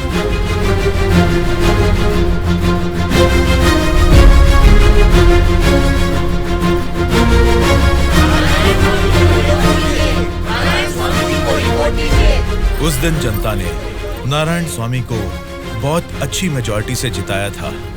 जनता से इतना प्यार पाने के बाद उनके सुख दुख जानने के लिए वो हर एक चौखट पर गए। तभी उनको पता चला कि उनके क्षेत्र से गुजर रही गोदावरी नदी का पानी ना तो जनता को सिंचाई के लिए और ना ही पीने के लिए मिल रहा है। उन्होंने इस मामले को लेकर सरकार की नाकामियों के खिलाफ आवाज उठाई। उस चुनाव क्षेत्र की रेडियस कितनी है, वहाँ के भौगोलिक हालात क्या है, वहाँ के मौसम से कितनी बुआई करनी पड़ेगी जिससे किसानों को अच्छी पैदावार मिले, ऐसे बहुत सारे समस्याओं पर एक किताब ही लिखकर जनता के बीच में गए और उनसे बात की। सच कहूँ तो आज मैं नहीं जीता, बल्कि मुझे जिताकर आप सब ने लोकतंत्र को जिताया है। इस बदलाव से देश की राजनीति में एक नई शुरुआत होगी। मेरे हाथ में जो किताब देख रहे हैं, इसमें हमारे चुनाव क्षेत्र की कमियों, आप सभी की जरूरतों और उनको मैं कैसे पूरा कर सकता हूँ, इसमें मैंने ये सब लिखा है। आज से ये हमारे चुनाव क्षेत्र का संविधान है। मैं असेंबली में खड़े होकर आपकी इन सभी समस्याओं के लिए लड़ूंगा। मैं आने वाले 5 सालों में हमारे चुनाव क्षेत्र की गतिविधियां बदलने के लिए भरी असेंबली में पूरी सच्चाई के साथ लड़ूंगा और ये मेरा आप सबसे वादा है।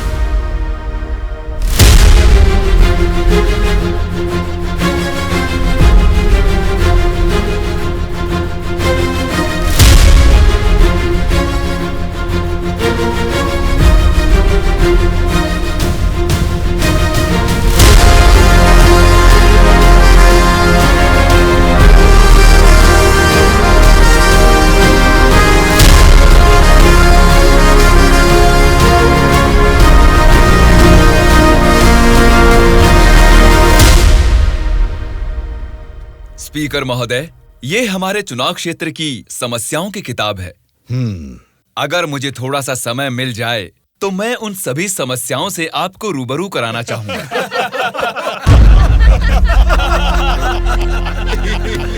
अरे आप लोग हंस क्यों रहे हैं? मैंने कोई कॉमेडी की है क्या? नहीं ना, हंसना बंद कीजिए। अध्यक्ष महोदय, नारायण स्वामी जी को देखकर ऐसा नहीं लगता कि असेंबली में आए हैं, किताब लेकर स्कूल में पढ़ने आए हैं ऐसा लगता है। अरे ये आप क्या कह रहे हैं? इसमें हमारे चुनाव क्षेत्र की समस्याएं लिखी हैं।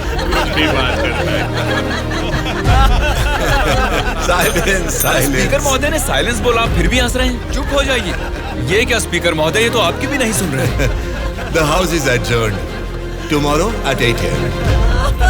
चलो यार, चलो।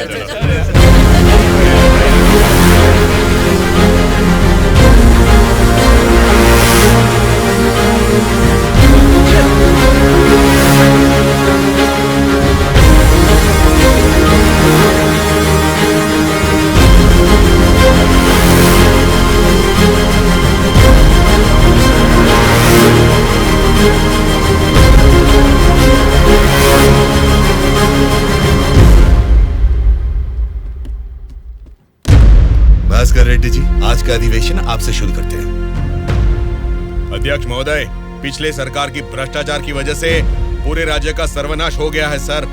क्यों सर्वनाश हुआ है उसकी वजह बता रहा हूँ अध्यक्ष महोदय। प्रचार तो राम राज्य का हो रहा था, लेकिन राज्य में राक्षस राज्य हो गया है अध्यक्ष महोदय, इसलिए इस तरह बात करनी पड़ रही है।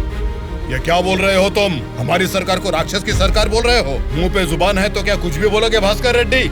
आगे के 5 साल तुम सत्ता में कैसे रहोगे ये मैं भी देखूंगा। तुम क्या देखोगे? मुंह बंद करके बैठो, नहीं तो बैठ जाएंगे। क्या कर लोगे तुम? मैं क्या करूंगा? हमारी मेजोरिटी कितनी है पता है ना? 100 लोग हैं। अगर हम चाहेंगे तो तुम में से एक भी असेंबली को छोड़कर नहीं जा सकता। हाँ, कुरुक्षेत्र में कौरव भी 100 ही थे, याद है ना? लेकिन अंत में क्या हश्र हुआ उनका? हमने भी हाथ में चूड़ियां नहीं पहन रखी। बहुत बोल चुके हो तुम, अब बैठ जाओ। तुम कौन होते हो हमें बिठाने वाले? तेरे सामने ही बोल रहा हूँ, अगर हमें गुस्सा आ गया ना तो असेंबली छोड़ के कोई भी बाहर नहीं जा पाएगा, कह रहा हूँ।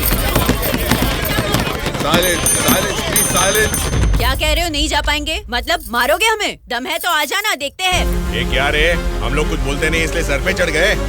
तब से तुम ही हमें उकसा रहे हो। हमें उकसाएगा और हम भड़केंगे भी नहीं। हम क्या घूंघट ओढ़ के बैठे हैं? हिम्मत है तो हमको रोक के दिखा। रोज देखना है तो फिर आ जाओ, इधर का इधर ही फैसला कर देते हैं। आ जाओ, आ जाओ, अरे आ जाओ, मैं तो आ जा। बैठ जाइए आप लोग, बैठ जाइए, शांति रखिए। बस कर रेड्डी जी, मैंने साइलेंस बोला ना, कंट्रोल रखिए। साइलेंस, साइलेंस, आप सब लोग बैठ जाइए। Silence, silence. 1 घंटे के लिए सभा को स्थगित करता हूँ। भद्राचलम चुनाव क्षेत्र के एमएलए नारायण जी को मैं बात करने के लिए अनुमति देता हूँ। महोदय, आज इस सभा में मैं इन सभी के सामने एक बात बोलना चाहता हूँ। प्रोसीड। महोदय, यहाँ बैठे सभी लोग जनता के प्रतिनिधि हैं। जनता ने वोट दी, इसीलिए ये जीते। वोट देने वाली उस जनता के बारे में कोई बात ना करके इस सभा में एक दूसरे को कोसना, झगड़ा करना अच्छी बात नहीं है साहब। देखा जाए तो ये बेशर्मी है। अध्यक्ष महोदय, नारायण स्वामी जी अपनी मर्यादा का उल्लंघन कर रहे हैं। जनता ने आंख बंद करके वोट डालकर हमें नहीं चुना है। अध्यक्ष महोदय, इनकी मजाल तो देखिए, हमें बेशरम बोलता है। इस बात के ऊपर तो नारायण स्वामी जी को तुरंत हमसे यहाँ क्षमा मांगनी चाहिए, अभी के अभी।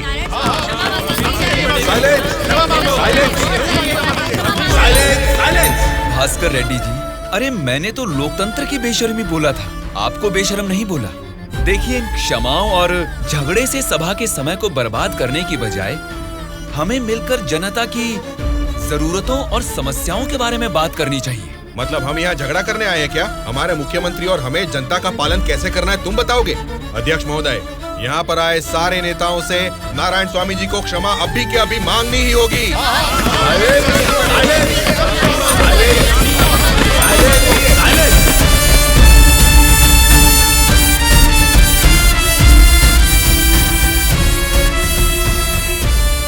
उनके बर्ताव से तुम क्यों दुखी हो रहे हो? सब ठीक हो जाएगा साहब, एक बार फिर आपको बोलने का मौका जरूर मिलेगा साहब। गूंगे को माइक पकड़ा देंगे तो कुछ फायदा थोड़ा ही होगा। जितने भी मौका देंगे होने वाला कुछ नहीं है। सोच समझ के तो बात ही नहीं कर पाता है ये गोलू, क्या बात कर रहा है तू? पागल हो गया क्या? मुंह बंद करके यहाँ से निकल जा, जा। उसकी बातों का बुरा मत मानिएगा साहब। उसने कुछ भी गलत नहीं कहा सुबैया। तुम उसकी बातों में गुस्सा देख रहे हो और मैं उन बातों के पीछे छिपी वजह।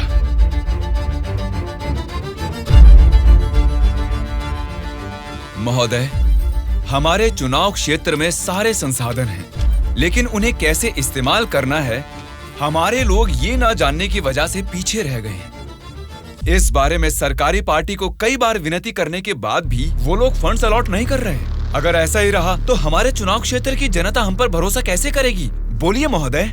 नारायण स्वामी जी, आपके चुनाव क्षेत्र की जनता की समस्या के बारे में अगली बैठक में जरूर चर्चा करेंगे। अब बैठ जाइए। स्पीकर महोदय, अभी तो मैंने बस अपनी बात रखनी शुरू ही की है और आप मुझे बैठने के लिए बोल रहे हैं। नारायण स्वामी जी, प्लीज आप बैठ जाइए। श्रीनिवास जी, आप बात कीजिए। अध्यक्ष महोदय, इस सभा में सभी को बोलने का अधिकार है। मुझे अपने चुनाव क्षेत्र की समस्याओं के बारे में बात करने दीजिए। प्लीज नारायण स्वामी जी, आप बैठ जाइए। कम से कम मुझे 10 मिनट तो बोलने दीजिए महोदय, विनती है। श्रीनिवास जी, आप अपनी बात रखिए। स्पीकर साहब, सीएम के राज्य में राज की हालत देखेंगे तो द्वापर युग का मानो राम राज्य वापस आ गया हो महोदय। ये बात मैं नहीं कह रहा हूँ, स्वयं जनता जनार्दन बोल रही है महोदय। स्पीकर साहब, राम ने राज किया त्रेता युग में, द्वापर युग पाला है श्री कृष्ण जी ने। पहले ठीक से इतिहास तो जान लें, फिर बात करें। बोला था ना, गूंगे को माइक थमा देने से कुछ नहीं होने वाला। देख लिया, नेता तो ऐसा होना चाहिए जिसके सदन में बोलने से सब थर थर कांपे, सबकी धज्जियां उड़े, जरूरत पड़े तो वो लड़ने पे आ जाए। ये सारे गुण होते हैं सदन के नेता के। और हमारे इस नेता को देखो, इनमें एक भी ऐसा गुण नहीं है। हम सभी लोगों ने अपनी पढ़ाई लिखाई बंद करके आपको इलेक्शन जितवाया था, किस लिए? ताकि हम सब लोग बेरोजगार बैठे रहे, कुछ ना करें। लेकिन आपको देख के तो लगता नहीं है कि आप हमारी समस्याओं को दूर कर पाएंगे। ऐसा बोल रहा हूँ बोल के कुछ गलत मत समझिए।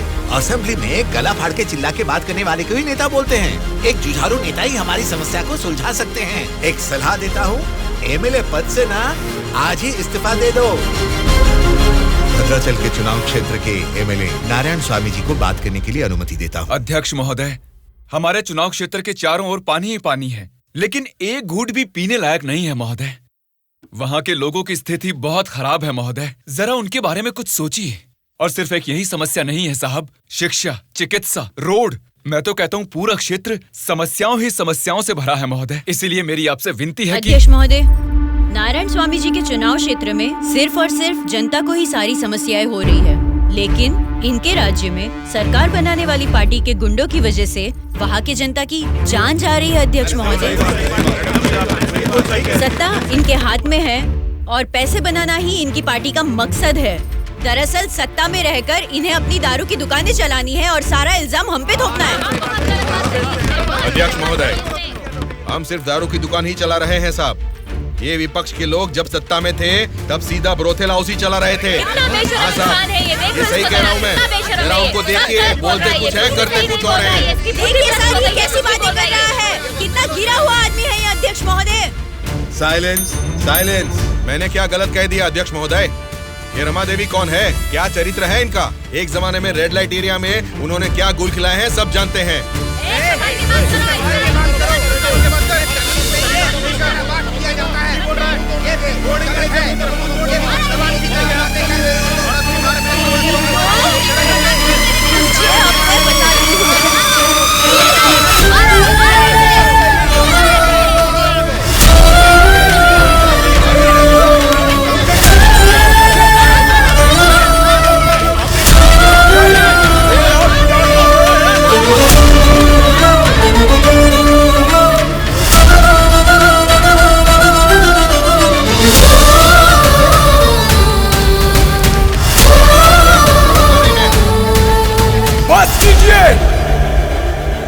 अरे ये संसद है या फिर कुरुक्षेत्र है?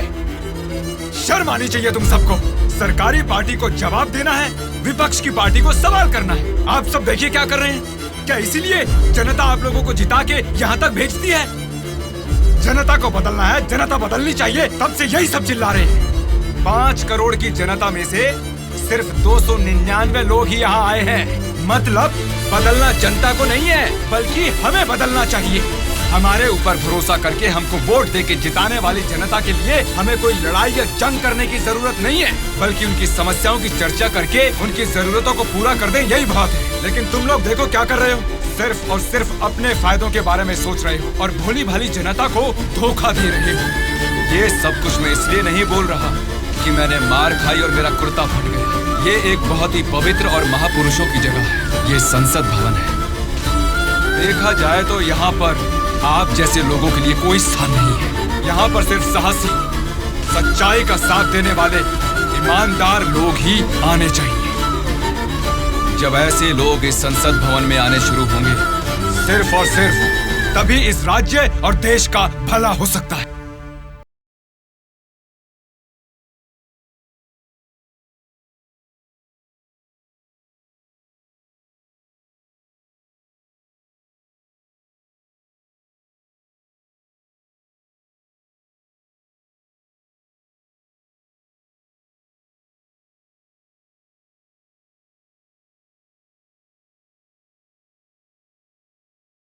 अंकल, उदास क्यों हो आप?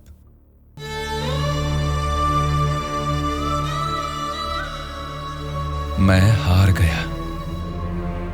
जनता से वादा करके उसे ना निभाने वाला नालायक बन गया मैं। क्या हो गया अंकल, आप ऐसे क्यों बात कर रहे हैं? सत्ता में आते ही हम कुछ भी कर सकते हैं सोचने वाले नेताओं को बदलना होगा। जब तक ऐसा नहीं होगा, हमारा यह समाज कभी नहीं बदलेगा। ऐसा है तो मैं उनको बदलूंगा अंकल। क्या कहा? तुम बदलोगे? हाँ अंकल, मैं बदलूंगा। तो ठीक है, चलो मुझसे ये वादा करो। मैं वादा करता हूँ अंकल, उन सब को मैं सच में बदल दूंगा।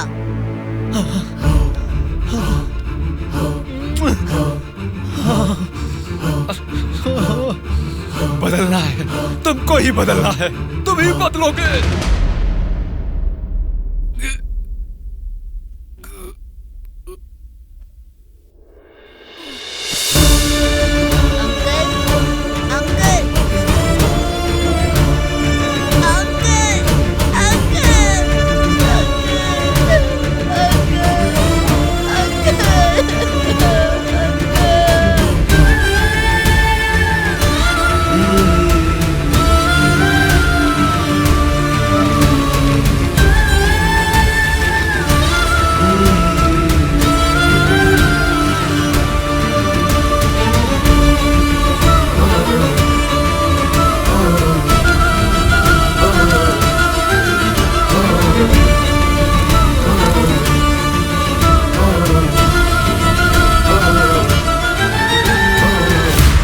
नेताजी के साथ किसी ने क्या किया उससे हमारा क्या लेना देना?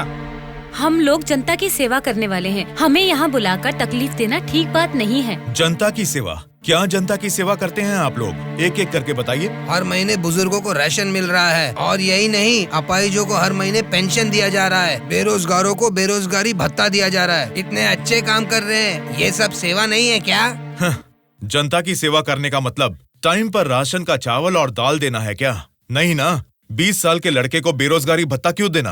वो मेहनत नहीं करेगा क्या? 2 एकड़ जमीन वाले किसान को राशन क्यों देना? वो फसल उगा नहीं सकता क्या? आप लोगों की मेहनत करने की काबिलियत को मारकर उनकी पैदावार करने की क्षमता को बुरी तरह कुचल रहे हैं। जिस दिन आप लोग जनता को मुफ्त की चीजें देने के बजाय उनको ये बताएंगे कि मेहनत करना ही बेहतर है, उसी दिन आप लोग जनता की सच्ची सेवा कर पाएंगे सर। मतलब हम पर बिना यकीन के जनता हमको जिता रही है। आपका नाम मारुति राव है ना? हाँ हाँ। आपका चुनाव क्षेत्र रामापुरम है ना? सही कहा, रामापुरम ही है। आपके रामापुरम के बारे में आप क्या जानते हैं, थोड़ा बताएंगे सर? क्या रखा है रामापुरम में? 4 वार्ड है, 6 सरकारी अस्पताल है और 20 प्राइवेट अस्पताल है। उसके बाद 12 सिनेमा घर और 130 वाइन शॉप है। इसके अलावा अलग अलग क्षेत्र के लोग हैं, अलग अलग जात के लोग हैं और अलग अलग धर्म के लोग हैं। बाकी ओसी कास्ट तो सब कुछ मिला जुला के 1 लाख। इनके अलावा BC SC ST ये सब मिला के 2 लाख वोटर हैं। उतना ही नहीं, फिल्म डायरेक्टर सुकुमार जी और हीरोइन अंजलि जी दोनों यही पैदा हुए थे। कुंडली निकालोगे क्या? Nice information sir. उसी रामापुरम में जहाँ हजारों किसान रहते थे, अब कुछ गिनती के ही क्यों रह गए हैं सर? मुझे नहीं मालूम, किसानों के बारे में हम इतना कुछ नहीं जानते। तुम बोलो, तुम्हें मालूम है तो? रामापुरम की पूरी वोटरों की गिनती है 4,80,000। उनमें पुरुष है 2,50,000, स्त्रियां हैं 2,28,000। बाकी लोग हैं 3rd जेंडर। वहाँ बारिश और पानी की सुविधा ज्यादा होने के कारण धान और गन्ना जैसे फसलों के लिए वो जमीन अनुकूल है। अब हम प्रॉब्लम की बात करेंगे। रामापुरम मेन सेंटर में एक बड़ी डंपिंग यार्ड है और वहाँ के रोड्स के बारे में हम आपको जितना कम बताएं उतना ही अच्छा है। ये सरकारी पार्टी की MLA है, आपकी पूछताछ सही है, लेकिन हम तो विपक्ष के हैं ना, हमें इनके साथ क्यों उठा के लाए? एक विपक्षी पार्टी होने के नाते आपको गवर्नमेंट का सपोर्ट नहीं है, लेकिन आवाज उठाने के लिए असेंबली तो है ना। समस्याओं पर वहाँ क्यों नहीं बात करते? जनता ने वोट देकर आपको असेंबली इसलिए भेजा क्योंकि उनको यकीन था कि उनकी कुछ भलाई होगी। लेकिन पेट्रोल के बढ़ते रेट की आपको परवाह नहीं, बढ़ते ब्याज की आप बात ही नहीं करते। किसानों की आत्महत्या आप लोगों के लिए कोई मुद्दा ही नहीं है। बदलना है, अपने सोचने का ढंग बदलना है, हमारे बर्ताव का तरीका बदलना है। हमें बदलने को बोल रहे हो, ठीक है, जनता की क्या बात है? वो नोट लेके वोट नहीं दे रहे क्या हमें? उनको क्या बोलोगे? पैसे लेकर वोट डालना आखिर जनता को सिखाया किसने? आप जैसे नेताओं ने ही ना। वोट पर नोट की आशा रखने वाले ही नहीं हैं, वोट का इंसाफ चाहने वाले लोग भी हैं। आप क्या करते हैं? ऑटो चलाता हूँ। तो फिर ये पोस्टर क्यों चिपकाया है? नारायण के लिए इतना भी नहीं करेंगे तो अच्छा नहीं लगेगा। ऐसा क्यों? नारायण जी से आपको इतना लगाव किस लिए? वो हमारी तकलीफों को समझता है। वो सत्ता में आएगा तो बहुत लोगों को काम मिलेगा, हमारे गांव की तरक्की होगी। इतना भरोसा है? बिल्कुल भरोसा है। अगर उसने वादा कर दिया तो करके ही दिखाएगा। जब हमारे MLA चिनकोटा जी को अरेस्ट किया गया था, मेरे पति ने उनको छुड़ाने के लिए धरने पर पेट्रोल से खुद को जला लिया था। तो चिनकोटा जी ने क्या किया था? वे बोले थे कि सरकार में आते ही बात करके पैसा दिलाएंगे। मिला क्या? उन्होंने जबान दिया था, वादा तो वादा ही होता है ना। आपके दिए गए वादे जनता के सामने सिर्फ कहानियां बनकर रह गई हैं। कम से कम अब तो बदल जाइए। पार्टी बदलने के एजेंडा जैसे नहीं, जनता की तकदीरें बदलने वाले एजेंडा बन जाइए। अगर अब भी आप लोग नहीं सुधरोगे और ऐसा ही करते रहोगे तो यहाँ से कोई भी जिंदा बाहर नहीं जाएगा। सूर्या, इनको समझाने का कोई फायदा नहीं है, ये लोग ऐसे ही रहेंगे। मेरी बात मानो, सबको मार डालो। अरे रुको भाई, रुको। ब्रदर, अगर आपको मारना है तो हमें मार दीजिए, लेकिन मरने से पहले हम सब बदलना चाहते हैं। हमको एक चांस तो दीजिए। इतने दिन जनता के पैसे कैसे लूटना है यही सोचते थे, अब एक मौका दे दो हमें। जनता के पैसे को जनता तक लौटाना है यही सोचेंगे। अब उस नारायण स्वामी के सपनों को हम सच करके दिखाएंगे। उसका नाम है सूर्या। ऑलरेडी एक मर्डर केस में वो सजा काट रहा है। सत्ताधारी पार्टी की सपोर्ट से वो जेल से बाहर निकला है। बहुत शातिर है वो। बड़ी होशियारी से वो दोनों पार्टियों के MLA को किडनैप करके लेके गया है। उसका प्लान क्या है, उसने क्यों किडनैप किया है, उसके सिवा और किसी को पता नहीं है। समझ गया सर। वो जहाँ भी हैं, सब MLA को सेफली लाने की जिम्मेदारी मेरी।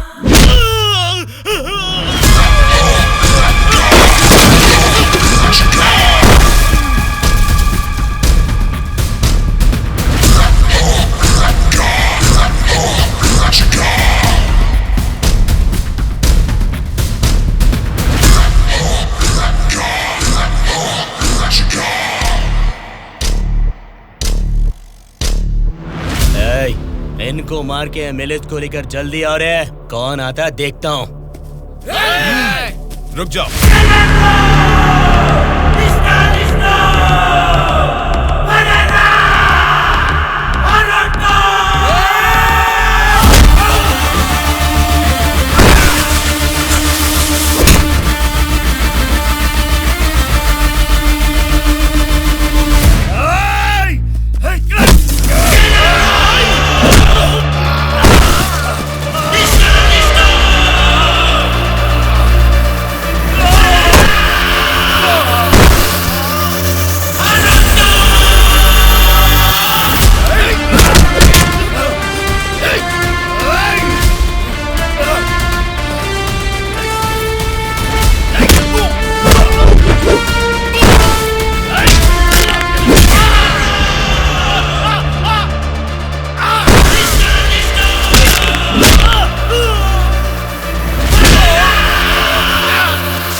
सॉरी सर, लगता है हमारे आने की खबर उनको पहले ही लग गई। What? हाँ सर, जब तक हम पहुंचे वो सब एमएलए को लेकर यहाँ से चला गया। तो अब क्या होगा? आज शक्ति परीक्षण है। आज अगर एमएलए को नहीं ला पाएंगे तो स्टेट पे एक बड़ा इशू बन जाएगा। तुम किसी भी कीमत पर उन एमएलए को यहाँ ले आओ। Okay sir, I will try my level best.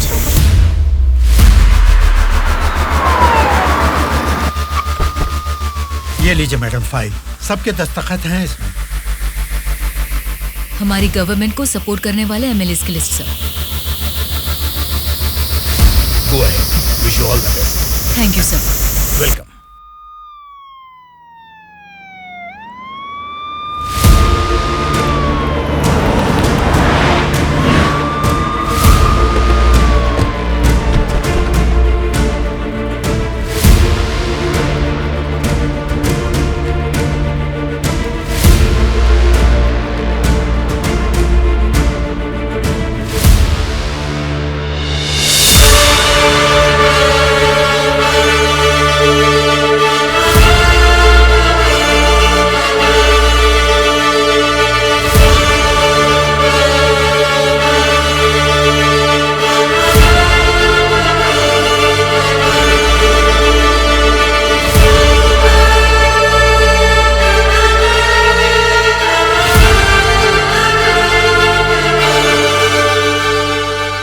राज्य में पहली बार महिला चीफ मिनिस्टर बनने के लिए कांग्रेचुलेशंस श्यामला भारती जी।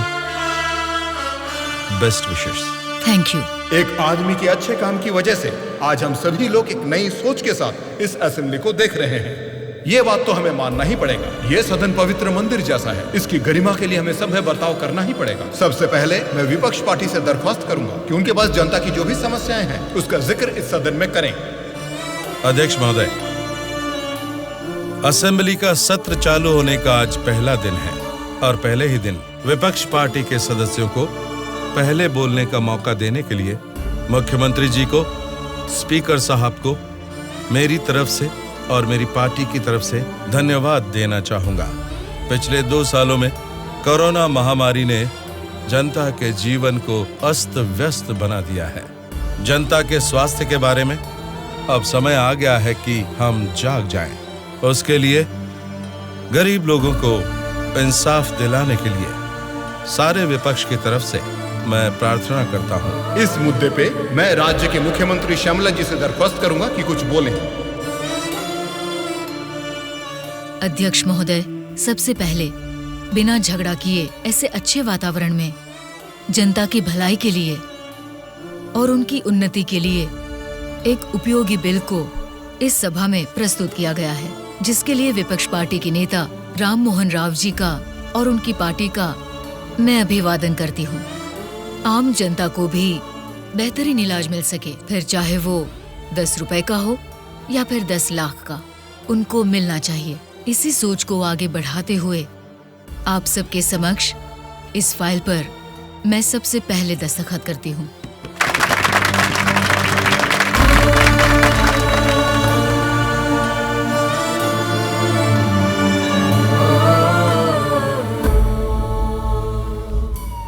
तुमने जो सोचा उसे पा लिया सूर्या। नेक्स्ट टारगेट क्या है? हमारे देश की तरक्की जो कोई भी रोक रहा है वो लोग ही मेरा नेक्स्ट टारगेट।